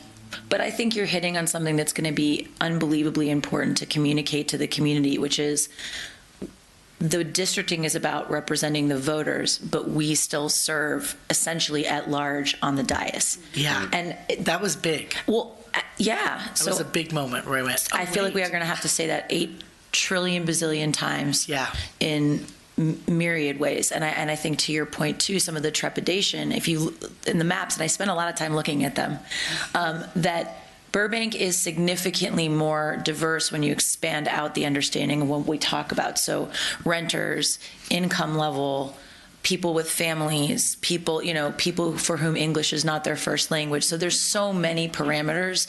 I think people's reaction is going to go immediately to ethnicity, but it's so many more things. And I think, to your point, President Ferguson, that when you look at the elections, the past 2 cycles, you're seeing the diverse population of Burbank show up more and more, electing renters, electing younger people, electing people of color in a way that the city hadn't previously. So all of that represents a sort of much wider diversity than I think people often associate with the city. Yeah. Dr. Agakanian. So being in similar scenarios before, when I worked for the speaker I shared with you, I did work on some of the redistricting. It's a complicated process, but I'm certain that, as a community, we're going to come up with the best decision. But again, I always tell people it's for the better or worse, this is something that needs to be done. But at the same time, I'm certain that we're all going to come together and draw the best maps representing the entire city of Burbank. So, but it's going to get interesting, to say the least. But I do believe that what's important to me is to make sure that we do a good job of outreach, so all the members of the community, from renters to, are all there or are aware of the process, as we move forward. Thank you. Ms. Ponser-Campcart. Thank you, President Ferguson. I have some questions just about the logistics of what we need to decide tonight, and also, at what point do we actually say, these are the priorities that we are building these maps on, and those are our guiding principles, right? Is that a decision we're making tonight based on the very aggressive timeline of the CVRA request? Is that something that we need next time we meet? In terms of the timeline and outreach effort, part of this is a coordination with staff. If you all have specific direction, you've made some comments already, staff can then work with us and with legal to turn that into a real schedule. If you want to give more specific direction. Of course, we welcome that as well on the outreach and logistic effort. In terms of direction from the board, it is an interesting trade-off. If you have clear priorities, the discussion just now about the diversity in the renter, what are the kind of underrepresented groups in Burbank? Renters are probably more of focus than, there's not a lot of history of ethnic underrepresentation. To the degree that there's an ethnic community of interest that has been unable to elect over the years. So if you have specifics in that realm, that's welcome. It's not required, though. You can also kind of wait until you see the draft maps and say, this one matches my image of the school district better than that one does because of these reasons. As Mr. Dawkins mentioned, when you're actually explaining which maps you like, you'll probably spend more time then spelling out why you like a given map than you do another than in the more abstract stage we're in now. So if you do have specifics you want to share about communities that we should focus on in our draft maps, we welcome that, but it's not required. Okay. And then in terms of the mapping tools, is that a decision that we need to make tonight, or is that a decision that which optional comes with whatever? Yeah. So it would be the sooner you make the decision, the sooner we can get them out there. Okay. We have had jurisdictions be reluctant about spending the money, and so they waited to see if the public asked for them, because we can launch them at any point. Okay. But that is, the sooner we get direction on that, the sooner we'll know which way to go. Okay, thank you. Dr. Weisberg had a question. Vice President Dr. Weisberg. No, I can later. Okay. I think it's really early, to be considering some of these demographics and some of these decisions. We obviously had a public hearing tonight. Robust. Very robust. People are screaming to get in. Not really. And so I don't think the public is fully aware of just how dramatic this could potentially be. High level, for me personally as a board member, I would love to see high density. Yeah. I'd like to see high density areas preserved as much as possible, because I think socioeconomically it makes sense to advocate for economic levels and create good balance in that regard, not be breaking up high density areas and drowning them out with R1 housing or single family homes, et cetera, so that you're diluting the voice and perspectives of those who, again, may be facing different challenges in our school system. That to me is important. We also have an incredible Armenian community here as well that I think, it deserves consideration and representation and where that density exists. Obviously, our Latino community as well, ensuring that they have access. This city is going to be increasingly Latino as we move forward, and I think it's important that we are not doing anything that could possibly hinder their representation in this process. Those to me are the highest level priorities. I think I can move forward comfortably at this time without really some additional study. If there is a way to make sure that there is kind of a bridge district that frankly bridges between the flatlands and what we consider to be the flatlands and the hillside, that would be great, because I think that then, as opposed to having 3 in one region, 2 in another region, I think that just sets us up for fights and conflict, and I'd rather not see that. So to the best of our ability, and also, again, and I think if we do this right and match income level, it could be very interested to see how those communities, school boundaries as well, enrollment boundaries, I think where we can honor those, that makes sense. I think, that moves us, I think, in at least a direction, but those at least are my high level priorities. But I want to acknowledge, as one board member, I also, in my other life, have worked as a political consultant on political campaigns and understand a little bit more about how this process works. It is painful at times in the sense of having to move, we can't move 2 blocks here because then that puts us over the deviation level, so we need to move actually 4 blocks over here. So I think understanding kind of how our community is laid out, I think those are at least my core initial, but I think it's going to be really important that we offer a set of maps to the community to offer feedback on, and our board. That, yes, I think that we have to look at the role of advocacy groups, political advocacy groups, groups that are specifically formed to do advocacy for political agendas. I don't know if those are necessarily the safest place to conduct public feedback sessions or in partnership. However, we do have 3 regionally located middle schools as well as 3 regionally located libraries-ish that I think we should take advantage of in one way, shape, or form, along with online workshops that occur at different portions of both the evening and the weekday, and on the evening, in the evening of the weekends as well, to accommodate those who are working all different sorts of schedules. So additionally, I'll ask that the superintendent take the video from tonight, which is a long,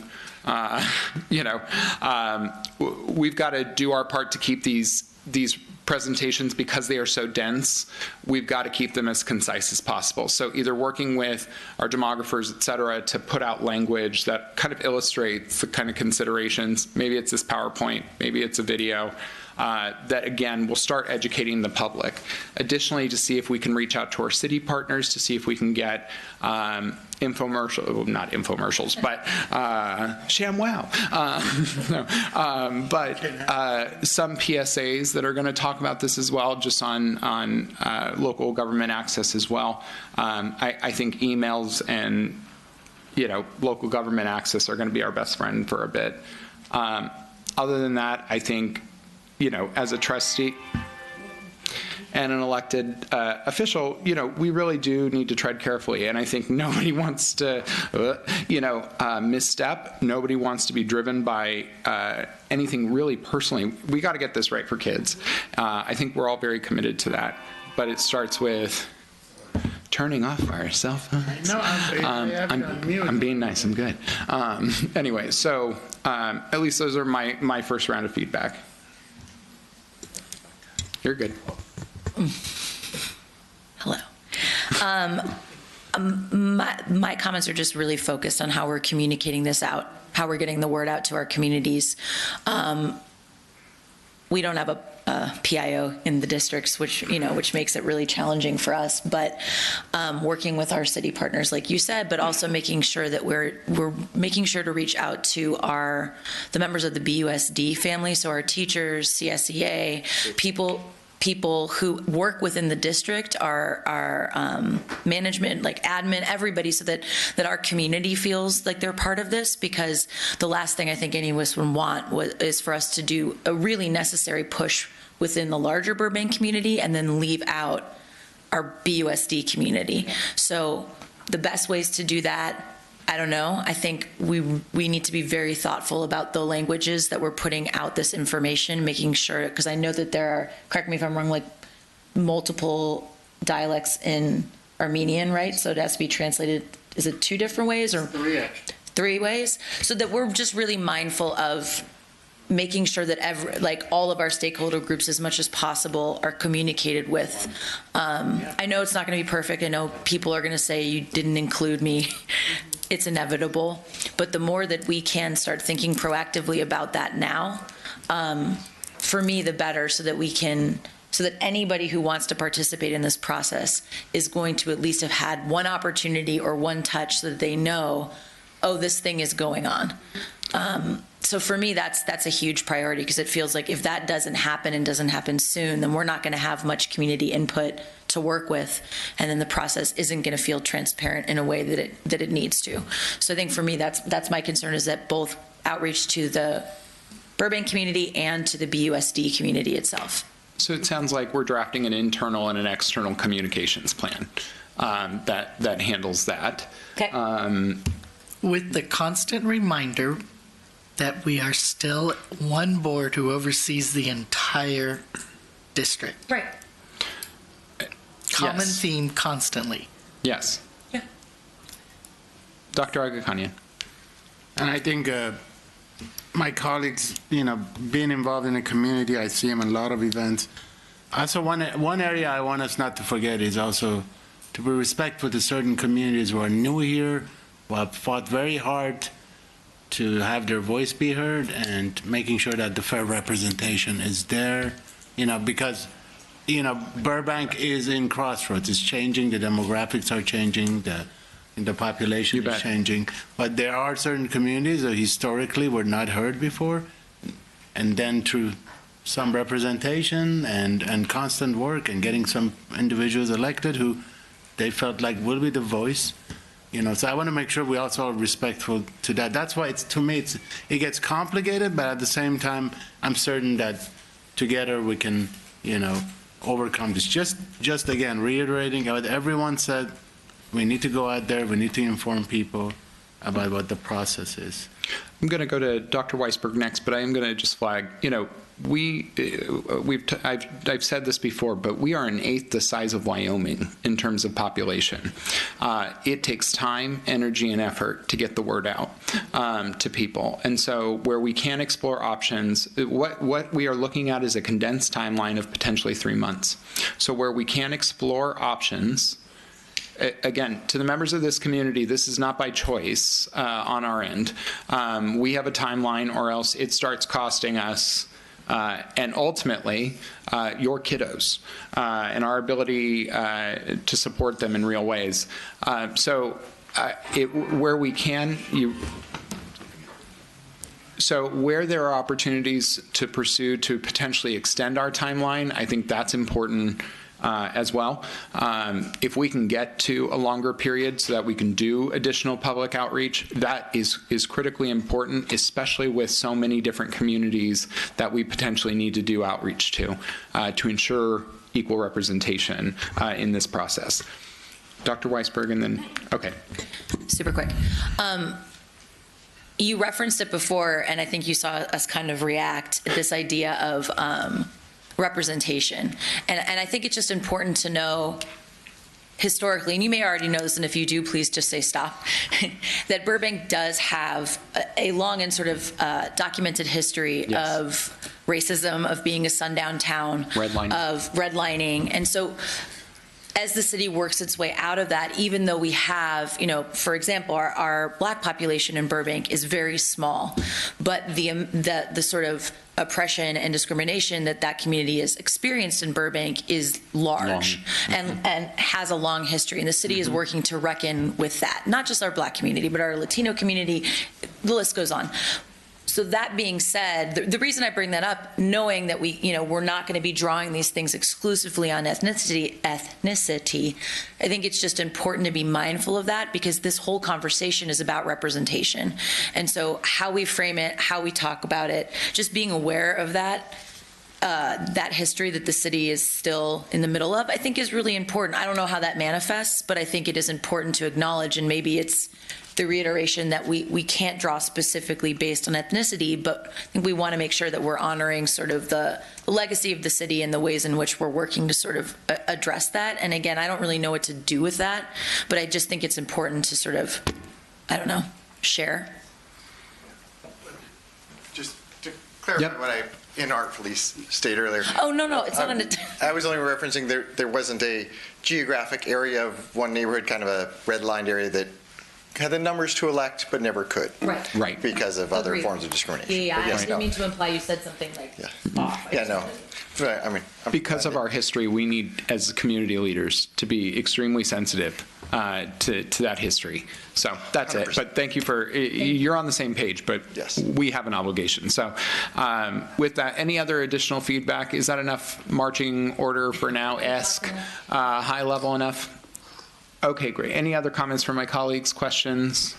Okay, great. In the meantime, we'll see an outreach plan begin. Thank you again for the initial presentations.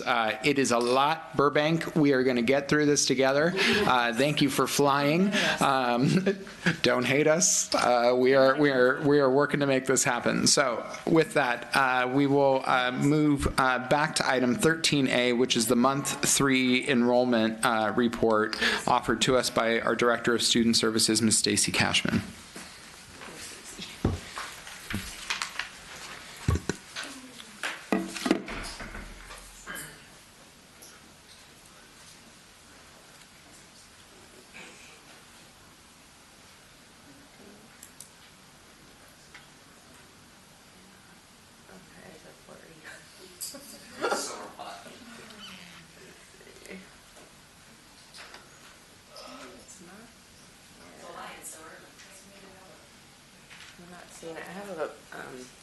flash drive, so.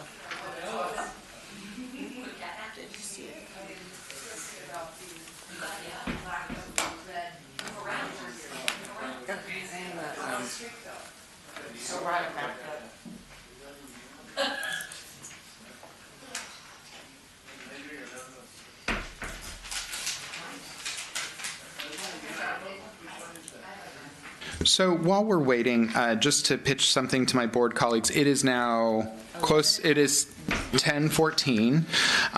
We have also another kind of meatier conversation, which is the one-time funding recommendations.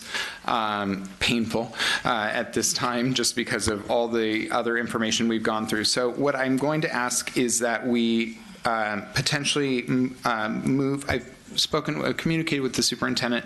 We need to identify some temporary representatives to the SFOC along with a representative to the 5-Star Coalition, but I'm going to ask that we potentially postpone that to a norm-setting meeting, a special meeting at the district office, that we can all kind of, again, talk about new norms, and again, kind of on the theme that we talked about earlier, kind of approach how we're going to navigate all these challenges together. If that works with my colleagues, I'll work with Ms. Quiterio and the superintendent to schedule that, and then we'll move. But in the meantime, if I can, so SFOC, Ms. Tabbitt currently serves as the representative, asking that for at least this month you continue on. And then is there any other board member that will join at least for this month until we have a time for a board retreat? A board? What is that? 5-Star? SFOC, the School Facilities Oversight Committee. Or Abby, do you want to do it? Sure. Okay, so we'll go with Ms. Ponser-Kamkar and Ms. Tabbitt until we have the broad discussion on the School Facilities Oversight Committee. Great, but at least we have a temporary representative until we have the broader conversation. And then we're going to move to the 5-Star. So the 5-Star, Ms. Tabbitt, asking you to continue to serve. I think your tenure there it's important. Long-serving tenure there is important. I'm happy to join if that's the case, but if not, Laxton? Okay. I think you should as president, no? Okay. If I can't because of work, I may need to reach out to another board member, or Ms. Dr. Weisberg. So for now, we'll go with myself and Ms. Tabbitt until we have a broader conversation. Does that work with colleagues? Great. With the rest of the conversation, we'll postpone to 15D. Looking to the superintendent. Any other pressing ones? Okay, great. We'll circle back on that. And with that, back to Ms. Cashman. All right. Good evening, President Ferguson, members of the board, Superintendent Hill, district staff, and community. My name is Stacy Cashman, Director of Student Services, and I'm here to present on the BUSD Annual Enrollment Report. If you'll indulge me, I wanted to shout out to my department who's kept student services going while we've been dealing with COVID for the last few years.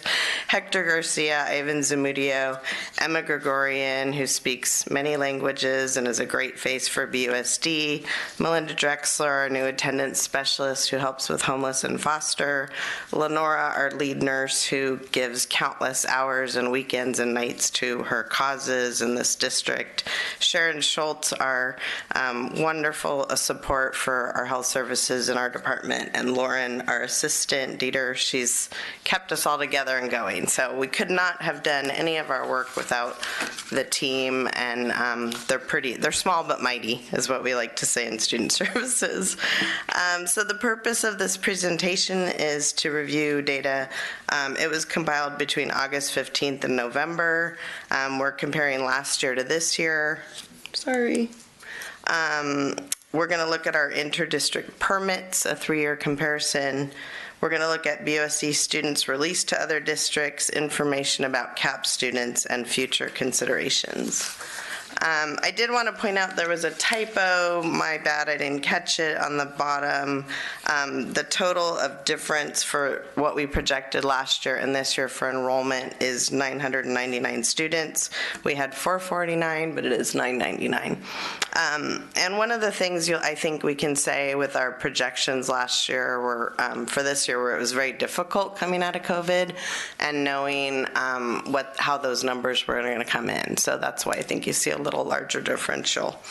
And you'll see that we had 115 more students in elementary school than we projected, and 884 more in secondary. So one thing I want to point out is this is the difference is the difference between projected and our actuals that came in. Our month 3, the next page is broken out by residents, our permits, and our totals. So you see that we have in 22-23 we have over 1,300 permits, 13,000. Sorry, tired. 13,249. District residents, we have 1,375 permits with a total of 14,624, and that changes on a daily basis depending on enrollments and disenrollments. The next page is our broken out by elementary, middle, and high school. So you can see elementary is pretty steady in the 400s, middle school's pretty steady, high school, high 500s, low 600.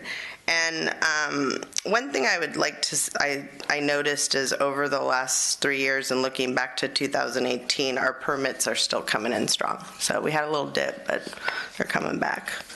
Our next slide is permits by grade and by school.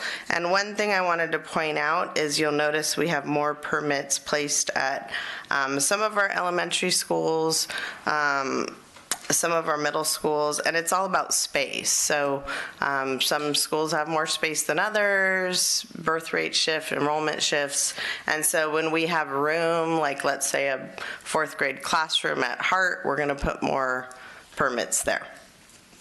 We do not place permits at impacted schools unless there's space, unless there's a priority issue like homeless and foster or sibling or something like that. But we really, like for example, 1st and 3rd grade were really capped out last year. And speaking of capped out students, this is a list of them.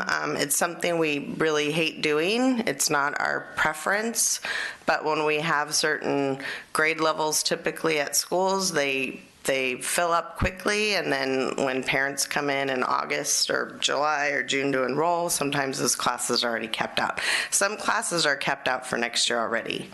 And we do everything we can to get them to the school that's closest to them. If we have to open up more classrooms, we look at the cost of that. Dr. Knopik is very detailed about all of those numbers and whether we have to do combination classes and things like that. So we look at all of that, and it's not something we want, but the capped resident phenomena is not Burbank. It's all districts, high-functioning districts. So, and as soon as we have a spot, those are the phone calls we love to make. We call parents right away, bring those kids back. It's very exciting for our department when we get to make those phone calls. And finally, again, our enrollment did increase from last year, which is good. I'm hoping it's going to come even stronger next year. Our permits do equate about 9 to 10% of our overall student population. They tend to bring in about $15 million a year for our school district. And honestly, when you look at the permit students and how they're functioning, because we get sometimes students on permit get criticism or there's some backlash. Those students tend to perform extremely well. I just reviewed personally 110 special education students on permit, and out of those 110, there were 7 that were struggling. And everybody else had good grades, attendance, everything. So our permit students know that they're on contract. They know that they're coming here because their parents work here and that they have to perform, and they tend to do a really great job. So 87 students were released to other districts. The majority of those were to flag programs in Glendale because they offer 7 or 8 different languages. And it's a bigger district, more resources, so it's hard to compete with that part. We know that there's declining enrollment at some schools. We do everything we can to push students to those schools to help offset declining enrollment and to help maintain staffing and programs. So, that is something our office, everybody in our office has been doing for years. And it, enrollment fluctuates. So, and we've just been through a really tough pandemic and a lot of changes, a lot of leadership changes. I'm hoping that things kind of settle down in this next year. I feel pretty good about it. I think our principals and admins are doing a great job, and our teachers. And just like you were talking about tonight, it's so neat to hear the good news and what's happening in schools. We see it all the time, and unfortunately, sometimes folks focus on the negative. But there's a lot of great things happening out there in Burbank schools. So, oops, sorry. The appendix has a breakdown of our releases to different school districts. You can see the Kinder and Glendale's for the flag program. And these are our middle school releases and our high school. So one of the things I think that's interesting is it seems like when kids start in our schools, they stay for the most part, which is encouraging. And these are all the different types of releases. Okay. Are there any questions at this point? Sponsor Kim Carr? Yes, sorry. Thank you. Outside work. I appreciate that. I'm happy about the increased enrollment. It always worries me when I see lower enrollment than we projected in TK and Kinder. Or sorry, not TK and Kinder, but in lower grades generally, because we're going to pay for that later. And to your point, like when people come to us, they stay with us. I know enrollment is kicking off really soon. I've been talking to a couple people on your team about some of the things we can do for outreach. I'm curious if we're working with like the PTAs at all to canvas or to like host community events for people that might not already be in the system.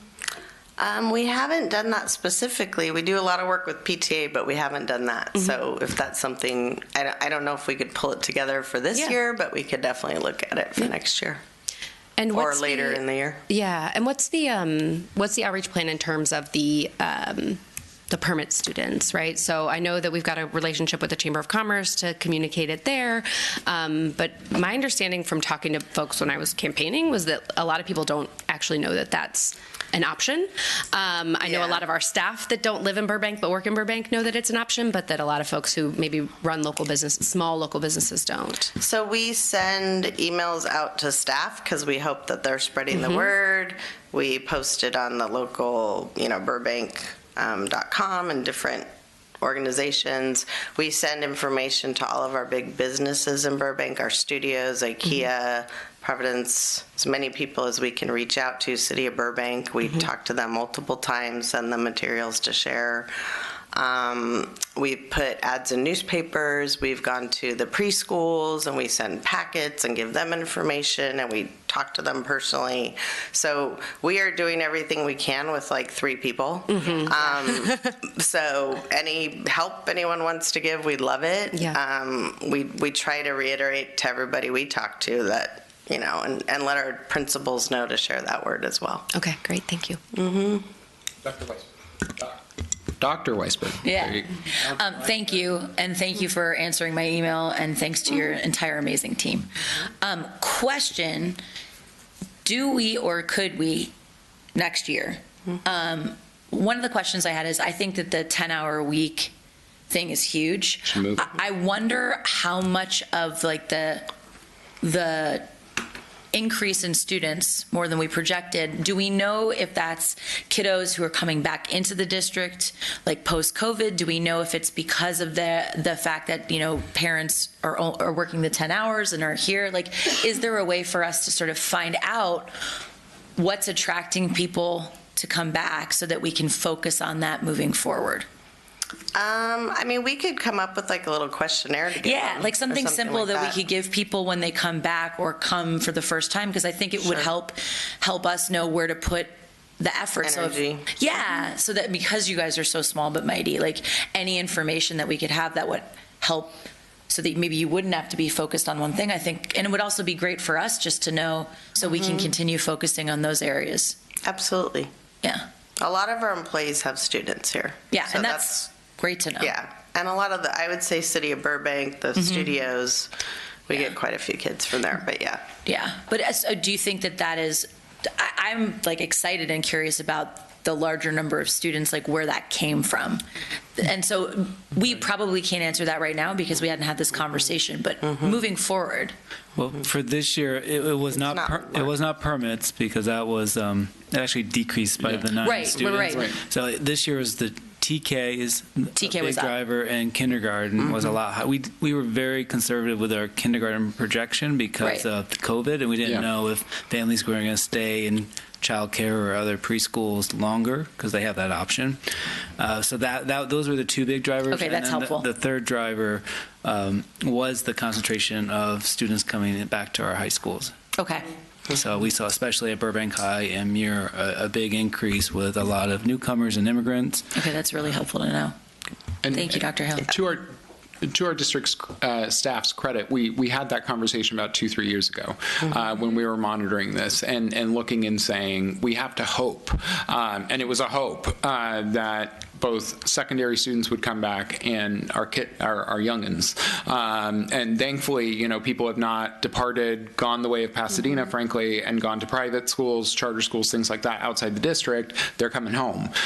So I think your observation, Ms. Cashman, is actually very astute in the sense that, yes, once they start here, they finish with us. But we just need to. So I think in every way, just like the amendment to board policy, if there are these ways, we bring them here as quickly as possible.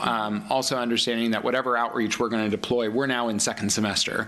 So you guys are already building for the next school year. So, in the meantime, thank you for compiling this information. I'm looking to my colleagues. Any other questions on this? Dr. Agakanian. It's not a question. It was brought up to my attention several years ago that LA Unified was literally coming and knocking on some of the permits or transfer students here and saying, literally knocking on their door, seeing if they live at that residence. Have there been any reports? This was like 4 years ago. I've never heard of that. Okay. Honestly, I've never heard of reports. There were a couple of, that was 4 years ago. Okay. So there's a lot of rumors out there too. Well, and as I recall, it was a part of a retention program that was discussed about 3-4 years ago. So now I'm feeling really old on this board right now.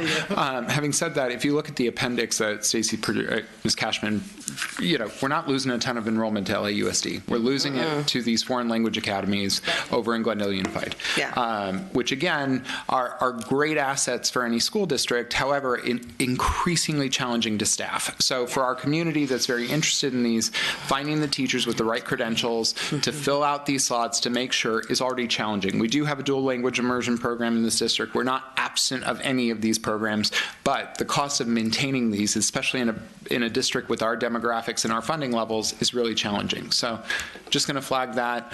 Thank you, Ms. Cash. I was just going to add one more thing, that we do get a lot of interest from students in other districts for NAF Academy and all of those the animation programs, things that aren't offered in other districts. So I think if we continue to highlight some of that work, CTE, which was highlighted tonight, I think that's helpful too. Well, and I've been a longtime advocate for dual enrollment middle college because I think honestly, you look at a community like Luther that I believe, and I really believe that Luther is kind of an ideal incubator site for a potential middle college or kind of academy that can draw additional enrollment, especially from surrounding communities. I think the opportunity is there. It's just whether or not we can work with our teacher leaders on campus and on site to develop that kind of curriculum and programming that we can then, use to Monterey potentially, or to Burbank or Burroughs. So, Ms. Tabbitt, I saw your hand. Yes, and now you started talking about middle college, and I thought about the AVID program that I talked about for Luther, which I think would be a great program for there. No, they don't have one, but okay. Were you? Me too. It was it was great, but there was something else I was going to say, and I apologize now that it just. All good. I was invested in what you were saying. But to our Luther community, we are thinking of you. Absolutely. And as this is happening in this conversation, That's the fundamental importance. So when you guys turned out a few months ago and you were worried about, again, you are top of mind in this conversation. I want to thank Student Services, and Ms. Tabbitt has resumed connection with her brain train. Go ahead. Yes. You were talking about the middle college. Well, Pasadena, I don't know what my fixation with Pasadena is, but they've done a great job at Muir High School and their connection to PCC and bringing in dual enrollment there. Their numbers have gone way up. You bet. And so we've done a great job here adding more and more dual enrollment, and that will also bring folks here if there's an opportunity for us to grow that way. I think Dr. Gribbins over at LA Valley College is an incredible partner who wants to do more, who wants to double down on our commitments. To me, I like dual enrollment. I think that it allows us to give options more than anything. Students can get off campus. It's a different type of learning style, all those things. So it meets a lot of different needs. I do want to see it at some point focus into a pathway. I think we all do. But I think, again, being able to develop that similar to NAF, right? Once you have kind of a pathway, people are attracted to it. So again, if we can work with Valley College, I know that they are partners. They also celebrate their partnership with this district and the relationship that has been developed by Ms. Cuseo and a number of others. So enrollment is going to be an ongoing conversation, but again, I think there's a lot of opportunity to innovate, and we'll create space on the agendas to have those conversations. Dr. Hill. I was just going to highlight, I think we can schedule a follow-up conversation with them. Dr. Gribbins and his team came to the secondary principal meeting yesterday to talk about the work we're doing of planning out middle college, early college, as well as the other opportunities to increase dual enrollment, especially during the school day. That will turn into our middle college. So he's always excited and wants to come visit and share the great work. And so we'll work with him and schedule a time later this spring to give an update. And Dr. Hill, if you and I could potentially go do a site tour over at LA Valley and sit down with Dr. Gribbins and just, again, build relationships here, because I think it's going to be important, especially if we're going to start working together on a middle college and choosing, frankly, Valley over GCC, where I think some of our enrollment tends to trend anyway. So I think that's going to be a bit up against the grain, and I think it helps when leaders are kind of well-versed in kind of what stories, why we're connected. Yes. That work?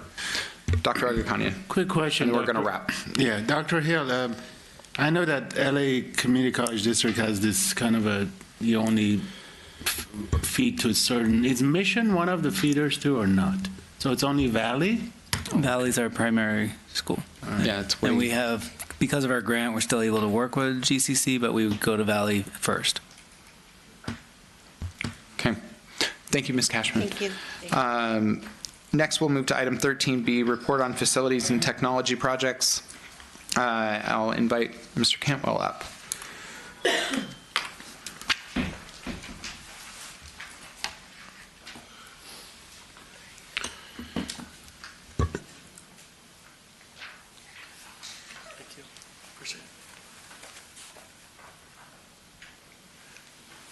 All right, well, good evening again, Board President Ferguson, board members, and colleagues. This evening we have two facility or technology agenda items. They both are ratifications related to the Disney two-story project. The first one is for ratification of contract for the installation of the blinds, not to exceed just below $10,000. The second one was a repair to damaged post in the building, or in an existing building. This was done by our contractor, and so I've talked to Dennis. He has assured me we are charging it back to the contractor. So this was a repair that was, as they were backing their truck into it, caused damage to the post. The project or the repairs being charged back to them. Do we have any questions on either of those two? Thank you. No whammies, Ms. Tabbitt. Whammy. Go ahead. Earlier in the meeting, I had asked for a report on the baseball fields. Yes. I'm okay if you want to incorporate that in your facilities report, because it's not just bond work. Are you saying right now, or are you saying at the next meeting?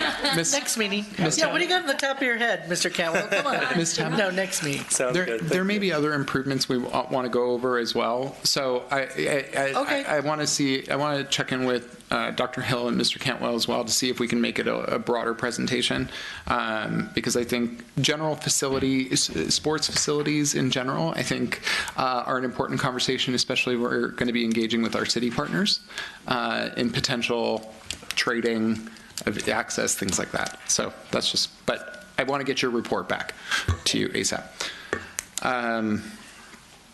Great, we'll go to that. Yeah, we are done with 13A through 13D. We are finally on 15A, one-time funding recommendations, gulp. We are ready. Mr. Ferguson, or President Ferguson? Oh, Ms. Tabbitt. Sorry. I move that we approve the plan for the district's Learning Recovery Emergency Block Grant effective July 1st, 2022 through June 30th, 2027, and plan for the district's Arts, Music, and Instructional Materials Discretionary Block Grant effective July 1st, 2022 through June 30th, 2026 as presented. It's been moved by Ms. Tabbitt and seconded by Dr. Agakanian to adopt item 15A as presented. This is obviously a very extensive spending plan, and so there's been a lot of public feedback on it. I know board members have been working hard to kind of get those questions fielded. I personally have seen, I think, a lot of the funding work to kind of fill a lot of the different holes. I don't think that any spending plan here is going to be perfect, just to be honest, or cover all the needs in the ways that we want it. But I want to acknowledge the hard work of staff in this time. Do we have additional questions at this time? Dr. Hill. Just want to make a comment for the public and for the board. The governor's proposal that came out last week had a proposal to cut the second grant, the Arts, Music, Instructional Materials Discretionary Block Grant, by a third. So that's just a proposal in the January budget. I still believe that we've been trying to do a balanced approach with the budgets. With that reduction, I recommend that we cut the last year, the 25-26 year. It gives us time to advocate at the state level of saying that once they give us a grant, this was last year's budget, they gave us a grant, and now this year's budget, they're talking about taking $3 million away from it. So we have time between now and May to advocate. I've already mentioned that to PTA Council to get them on board. I think we can give more communication. But rather than start cutting line items out of that budget, just cut the third year out. Without objection, I think that's fine to adopt. Excellent. If you could also then communicate the implications of that decision to Senator Portantino and Assemblywoman Friedman so that they know in real time the decision that was just made, the opportunities that were lost. And Senator Mann. And apologies, yeah, Senator Menjivar. We now have kind of two state senators, so it's a little odd. State senators, not United States Senator. Anyway, that's going to get complicated. Anyway, any additional questions or feedback on this? Seeing none, we'll proceed to a vote. All those in favor say aye. Aye. Opposed? That motion carries 5-0. We're moving on to item 15B, adoption of resolution 13, accepting the certificate of canvass of the election returns. Dr. Weisberg. President Ferguson, I move that we adopt Resolution 13, accepting the certificate of the canvass of election returns as presented. Second. Moved by Vice President Weisberg, seconded by Clerk Agakanian to adopt Resolution 13. Any further questions? Congratulations to the two members who are already seated here. Happy voting. With that, we'll proceed to a vote. All those in favor say aye. Aye. Opposed? That motion carries 5-0. Moving on to item 15C, adoption of Resolution 14, proclaiming the month of February 2023 in recognition of National Black History Month. President Ferguson. Vice President Weisberg. I move that we adopt Resolution 14, proclaiming the month of February 2023 in recognition of National Black History Month in the Burbank Unified School District as presented. Second. Moved by Vice President Weisberg, seconded by Clerk Agakanian to adopt Resolution 14 as she pulls it up for reading of the resolution. Any further discussion on this item? Seeing none, all those in favor say aye. Aye. Opposed? That motion carries 5-0. Back to Dr. Weisberg to read the resolution. Burbank Unified School District 2022-2023 Resolution 14 proclaiming the month of February 2023 in recognition of National Black History Month, whereas the first event was celebrated during a week in February 1926 encompassing the birthdays of Abraham Lincoln and Frederick Douglass, two key figures in the history of African Americans, whereas in 1976 the week-long celebration was extended to the entire month of February, and whereas National Black History Month is a national tradition established in response to the inadequate and oftentimes biased depiction of Black history and African American communities in history books and schools' curricula of the era, and whereas Black citizens helped develop our nation in countless ways, those recognized, unrecognized, and unrecorded, and whereas the contributions of Black citizens and scientists, inventors, educators, farmers, homemakers, and explorers of earth and sky have been recognized annually during National Black History Month, and whereas Black citizens have participated and continue to in every American effort to secure, protect,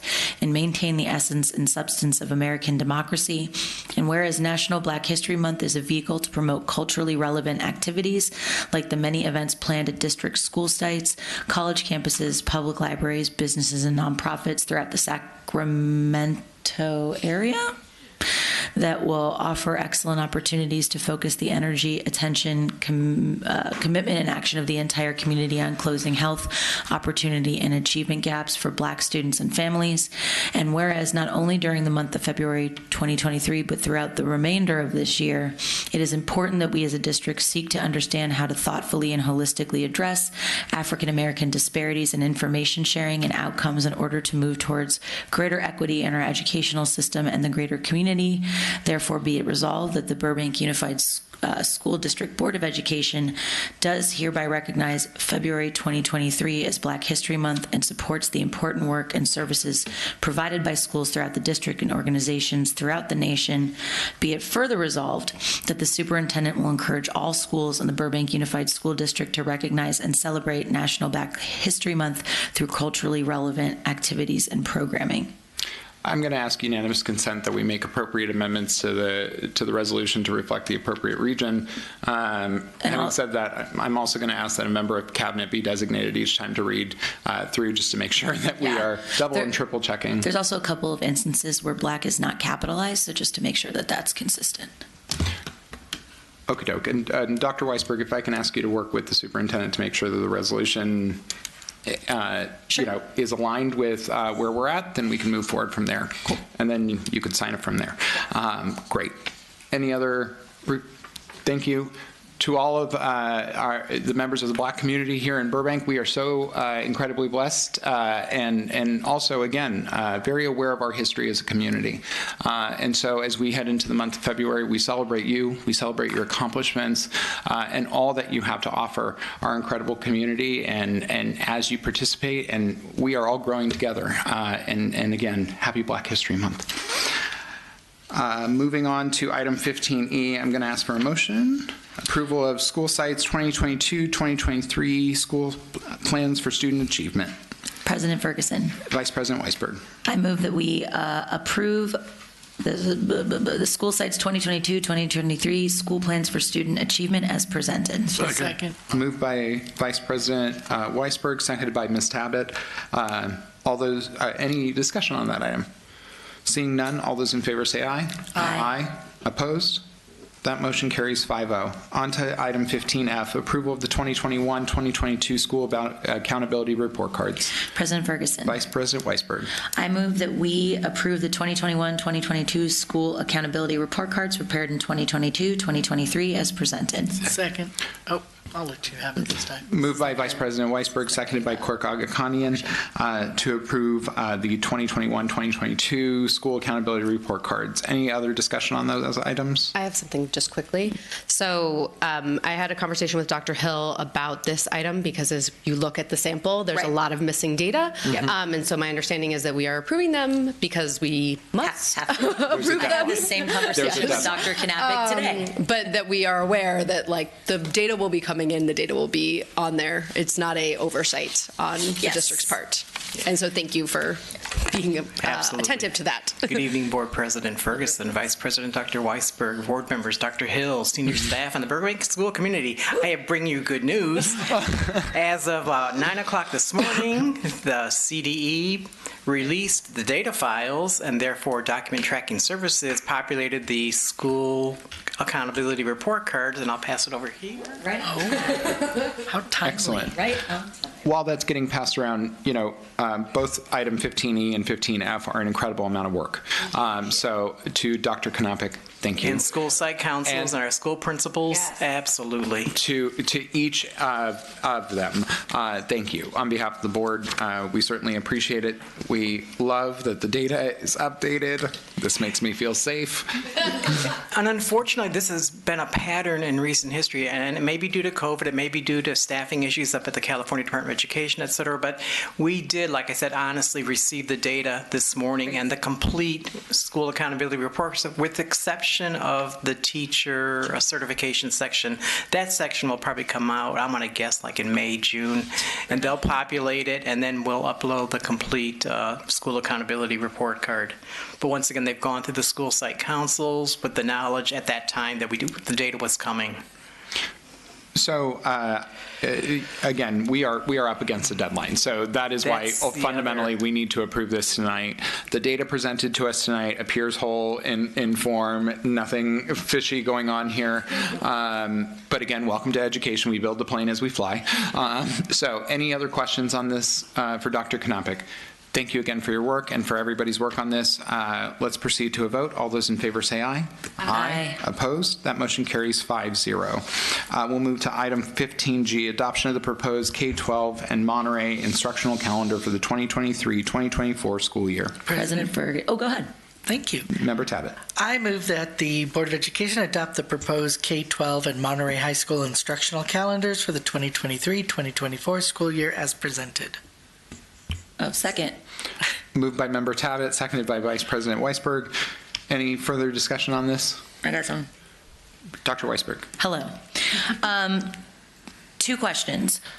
I don't know if the calendar is the appropriate place to do this, but with the pushback we received about the lack of clarity in regards to sports practice not happening during the Jewish high holidays, is it worth including in the calendar, something to the extent of, this has been happening forever. Also, this is not happening again this year. Exactly in those words.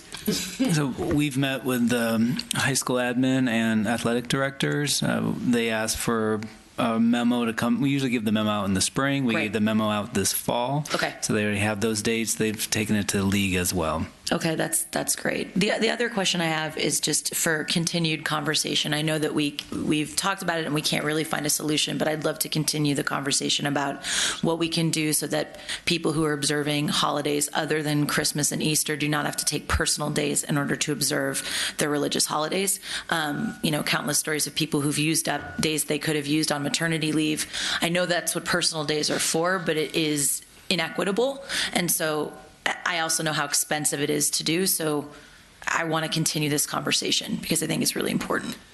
Yeah, we've looked at other districts to see if they have any, and they do a different practice. We have not found that. I know. And so, let's be the first. Let's be the first. We'll keep looking, but we are limited because discretionary days, personal days, that's what intended to do. And I understand. I think the longer-term solution that we've been talking about, just to remind, because I know many community members want to know, adding additional days within the calendar. Once our payroll system, which is a county payroll system, is updated, we've had conversations with CSA to shift how their members are paid. So we will have more flexibility. I'm not going to give a date because they pushed it back 5 years already, but we are in, and Dr. Neiman can give an update, we are in the planning phase to implement next year. Okay. Thank you. This is taking forever, this payroll thing. It absolutely is. We were scheduled to be in phase 3 2 years ago. They have promised us that we would have full implementation by April of 2024. It's a 15-month process. We're starting it this month. So I do think we're on the way. And just so we know, and I have these conversations with as many people that come to the calendar committee and feedback that we get, when we start to do this district-wide, it means 800 of our employees, our classified employees, will get paid differently. Right. And so it's not just a matter of plugging in a free day here and a free day there. That's money in a pocket that they won't get that month, they'll get it another month. But that's different than how they get paid now. Right. And it also affects how many times a month they get paid, because that's how the payroll system works. So there are real impacts to just switching a payroll system, that it's going to take people time to adjust. No question. And I'm not trying to minimize the impact or the lack of conversation that's happened, but I think it's a pretty glaring inequity that we should continue to have a conversation about. And I have to be honest, after being here a few years, the payroll system transition, and this is not targeted at district staff, has been an excuse not to honor and commemorate the Armenian genocide. It's been an excuse not to allow the observance of high holidays. At what point do we not understand that this transition and its delay is now hindering our student populations, hindering our staff populations? I think we need to communicate that at this point, because again, for years we've been told we can't do this. We can't do this. We simply can't do it. That's wrong at this point, and really not allowing for very critical observances for these communities. So I know sometimes it is about just being patient, but this is years at this point. 5 years, right? So 5 years, okay. At this point, give me a break. So I don't care if it's Catherine Barger or whoever on the County Board of Education. They need to be aware at this point of the impacts that they're having on families. And that needs to be communicated. Again, we're patient. We'll do our part. We'll toe the line. But let's be real. This is where the impacts are manifesting. And if that's their intention, curious. Thank you, Dr. Neiman. Any further questions on this item? No. Great. Moving forward, we will, let's go for a vote on that. We do have a motion and a second, right? Yeah. Great. All those in favor say aye. Aye. Opposed? Motion carries 5-0. Item 15H, ratification of salary range modification for the position of executive assistant, human resources, and the placement on the confidential employee salary schedule, C, range B. President Ferguson, you don't want to do this one? There you go. I move that we, ratify the salary range modification for the position of Executive Assistant, Human Resources and Placement on the Confidential Employees Salary Schedule C, Range B, as presented. Effective December 19th, 2022, as presented. Second. Moved by Vice President Weisberg, seconded by Ms. Tabbitt. Any further discussion on that item? Seeing none, all those in favor say aye. Aye. Opposed? That motion carries 5-0. On to 15I, the acceptance of gifts. President Ferguson, I'll take over your role. Member Tabbitt. I move that the Board of Education take formal action accepting the following gifts to the district, and that the board president convey exuberant appreciation to the donors as presented. Second. Sir. We're dishing it back. Okay, we have, the second was by Vice President Weisberg, or who, Dr. Agakanian. Sorry, not even, just papers are flying. It's interesting. Okay, it's been moved by Member Tabbitt, seconded by Clerk Agakanian to accept the gifts. Any further discussion exuberantly? With that, all those in favor say aye. Aye. Opposed? That motion carries 5-0. With that, I will quickly go through the large volume of gifts that we have. This is going to be fun. To all of the following donors, we want to communicate our most sincere and exuberant thanks for your contributions to the instruction of our young people and our adult learners as well. To the Trimberger Family Foundation, who has donated $2,000 to be used to purchase auditorium chair replacements at Joaquin Miller Elementary School. To Nancy Smith and John Ossif, who have donated to the district $70,000 to be used to purchase auditorium chair replacements replacements at Joaquin Miller Elementary School. Emerson PTA, who has donated $2,207.31 to be used for the garden at Ralph Waldo Emerson Elementary School. To Emerson PTA, who has donated $24,865.94 to be used to purchase an electric marquee at Emerson Elementary School. To Peter Lars Inc. and Cornerstone Photography, who has donated $1,000.48 to be used for materials and supplies at George Washington Elementary School. To the Burbank Arts Education Foundation, who has donated $165 to be used for future dino experts at Theodore Roosevelt Elementary School, home of the Rough Riders. To the Burbank Arts and Education Foundation, who has donated $2,500 to purchase cameras at John Burroughs High School. To Netflix Productions, who has donated to the district 122 instant display easels to be used as needed at Burroughs High School. To the Bret Hart Fundraising Committee, who has donated $7,150 to be used for Apex teacher supplies at Bret Hart Elementary School. To the Bret Hart Fundraising Committee, who has donated $3,150 to be used for the Peaceful Playgrounds program at Bret Hart Elementary School. To the Go Green Initiative, who has donated $100 to be used for the Will Warren History at Dolores Huerta Middle School. To Nickelodeon Studios, who has donated to the district metal director chairs, rolling whiteboards, and color copy paper to be used in classrooms district-wide. Look at that. We're flipping the page, folks. That's how generous people have been. Burbank High School baseball boosters, who wish to donate $4,100 to be used to pay coach stipends for Robert Hart, Anthony Saccone, Max Haddad for the month of December at Burbank High School. Thank you. To Peter Lars Inc. and Cornerstone Photography, who wishes to donate $119.23 to be used as needed at Providencia Elementary School. To the American Heart Association, who has donated to the district $200 to be used as needed at Providencia Elementary School.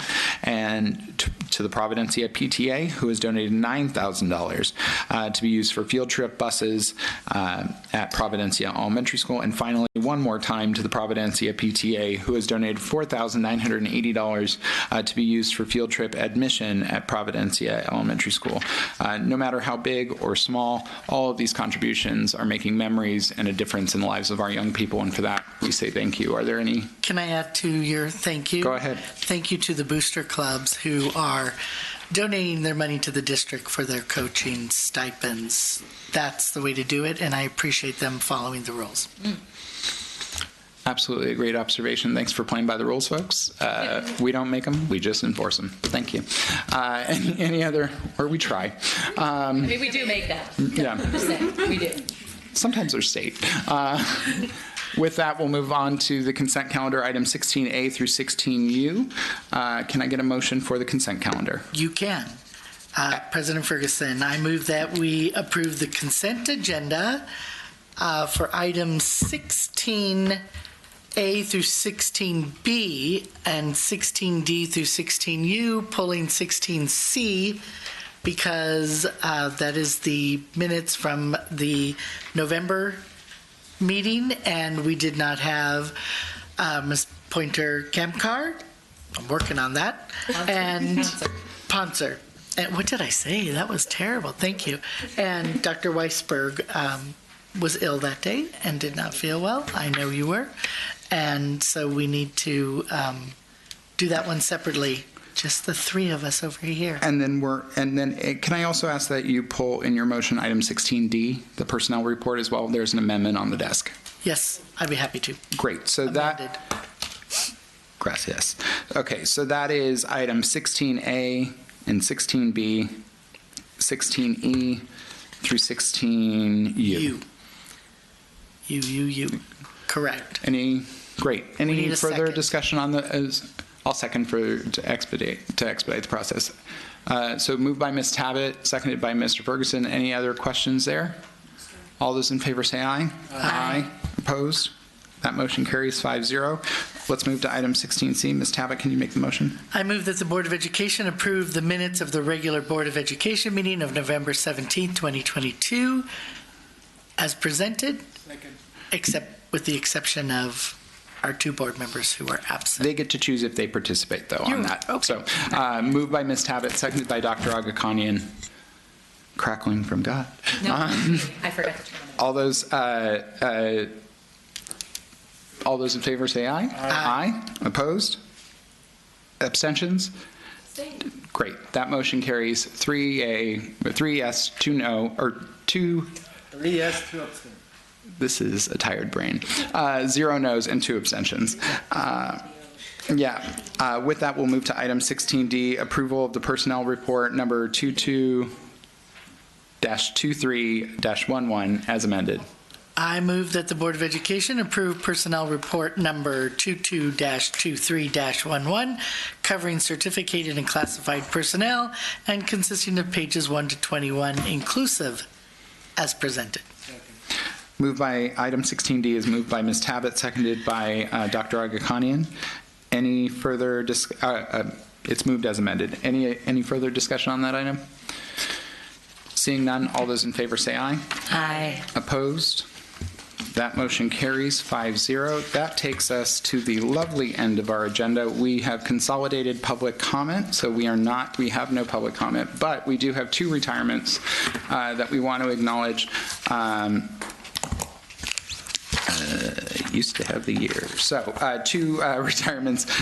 First, Patrick Carmen from Burroughs High School, as well as Maria Marquez Carmen, both retiring. We thank you. Began their service.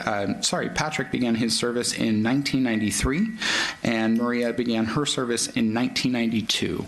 So really, truly long-term teachers who have given a great deal and in time and investment. We thank you, and we hope you enjoy your retirement. You have certainly earned it. And with that, any other final adjourning motions or requests? Dr. Agakanian. Thank you, President Ferguson. Sorry, it's 11 o'clock. I just want to, as some of you are aware right now, 120,000 people in Nagorno-Karabakh or Artsakh are literally starving as we speak. I know this board and the district has been very supportive of the conflict in Artsakh. I know that we even brought forward a resolution. Unfortunately, the Azeri forces are back, and the president said it. We're here to finish the job that the genocide didn't do. So I want us to be vigilant to all the families and students who are being impacted by this, including myself. And I do want to make sure that if any of these students need any support or families, we're there for them as a district. Dr. Agakanian, great point. Some of us were able to attend the ANCA holiday party where we were able to hear from one of the board members whose son is in a part of the blockaded region or the entire region of Artsakh, which is blockaded. I can't imagine what it is to have family members that are trapped there in this moment. But one of the things that I approached Mr. Simonian about was potentially identifying a community that we could develop a sister district partnership with, where, again, we can use that opportunity to both educate young people in our community as to why people are really struggling, but also develop really a partnership that will last and see where cultural exchanges could go. So if we could work together on that, I'd really like that. I obviously don't know all the sensitivities around it, but it is a tragedy. So our thoughts are with everybody who's impacted, both in the diaspora here in the United States and around the world, and also to those in Artsakh who are clearly suffering in this moment. So with that, any other adjourning motions or requests? Seeing none, thank you all for a very long meeting. I'm glad we got through it, and have a great night.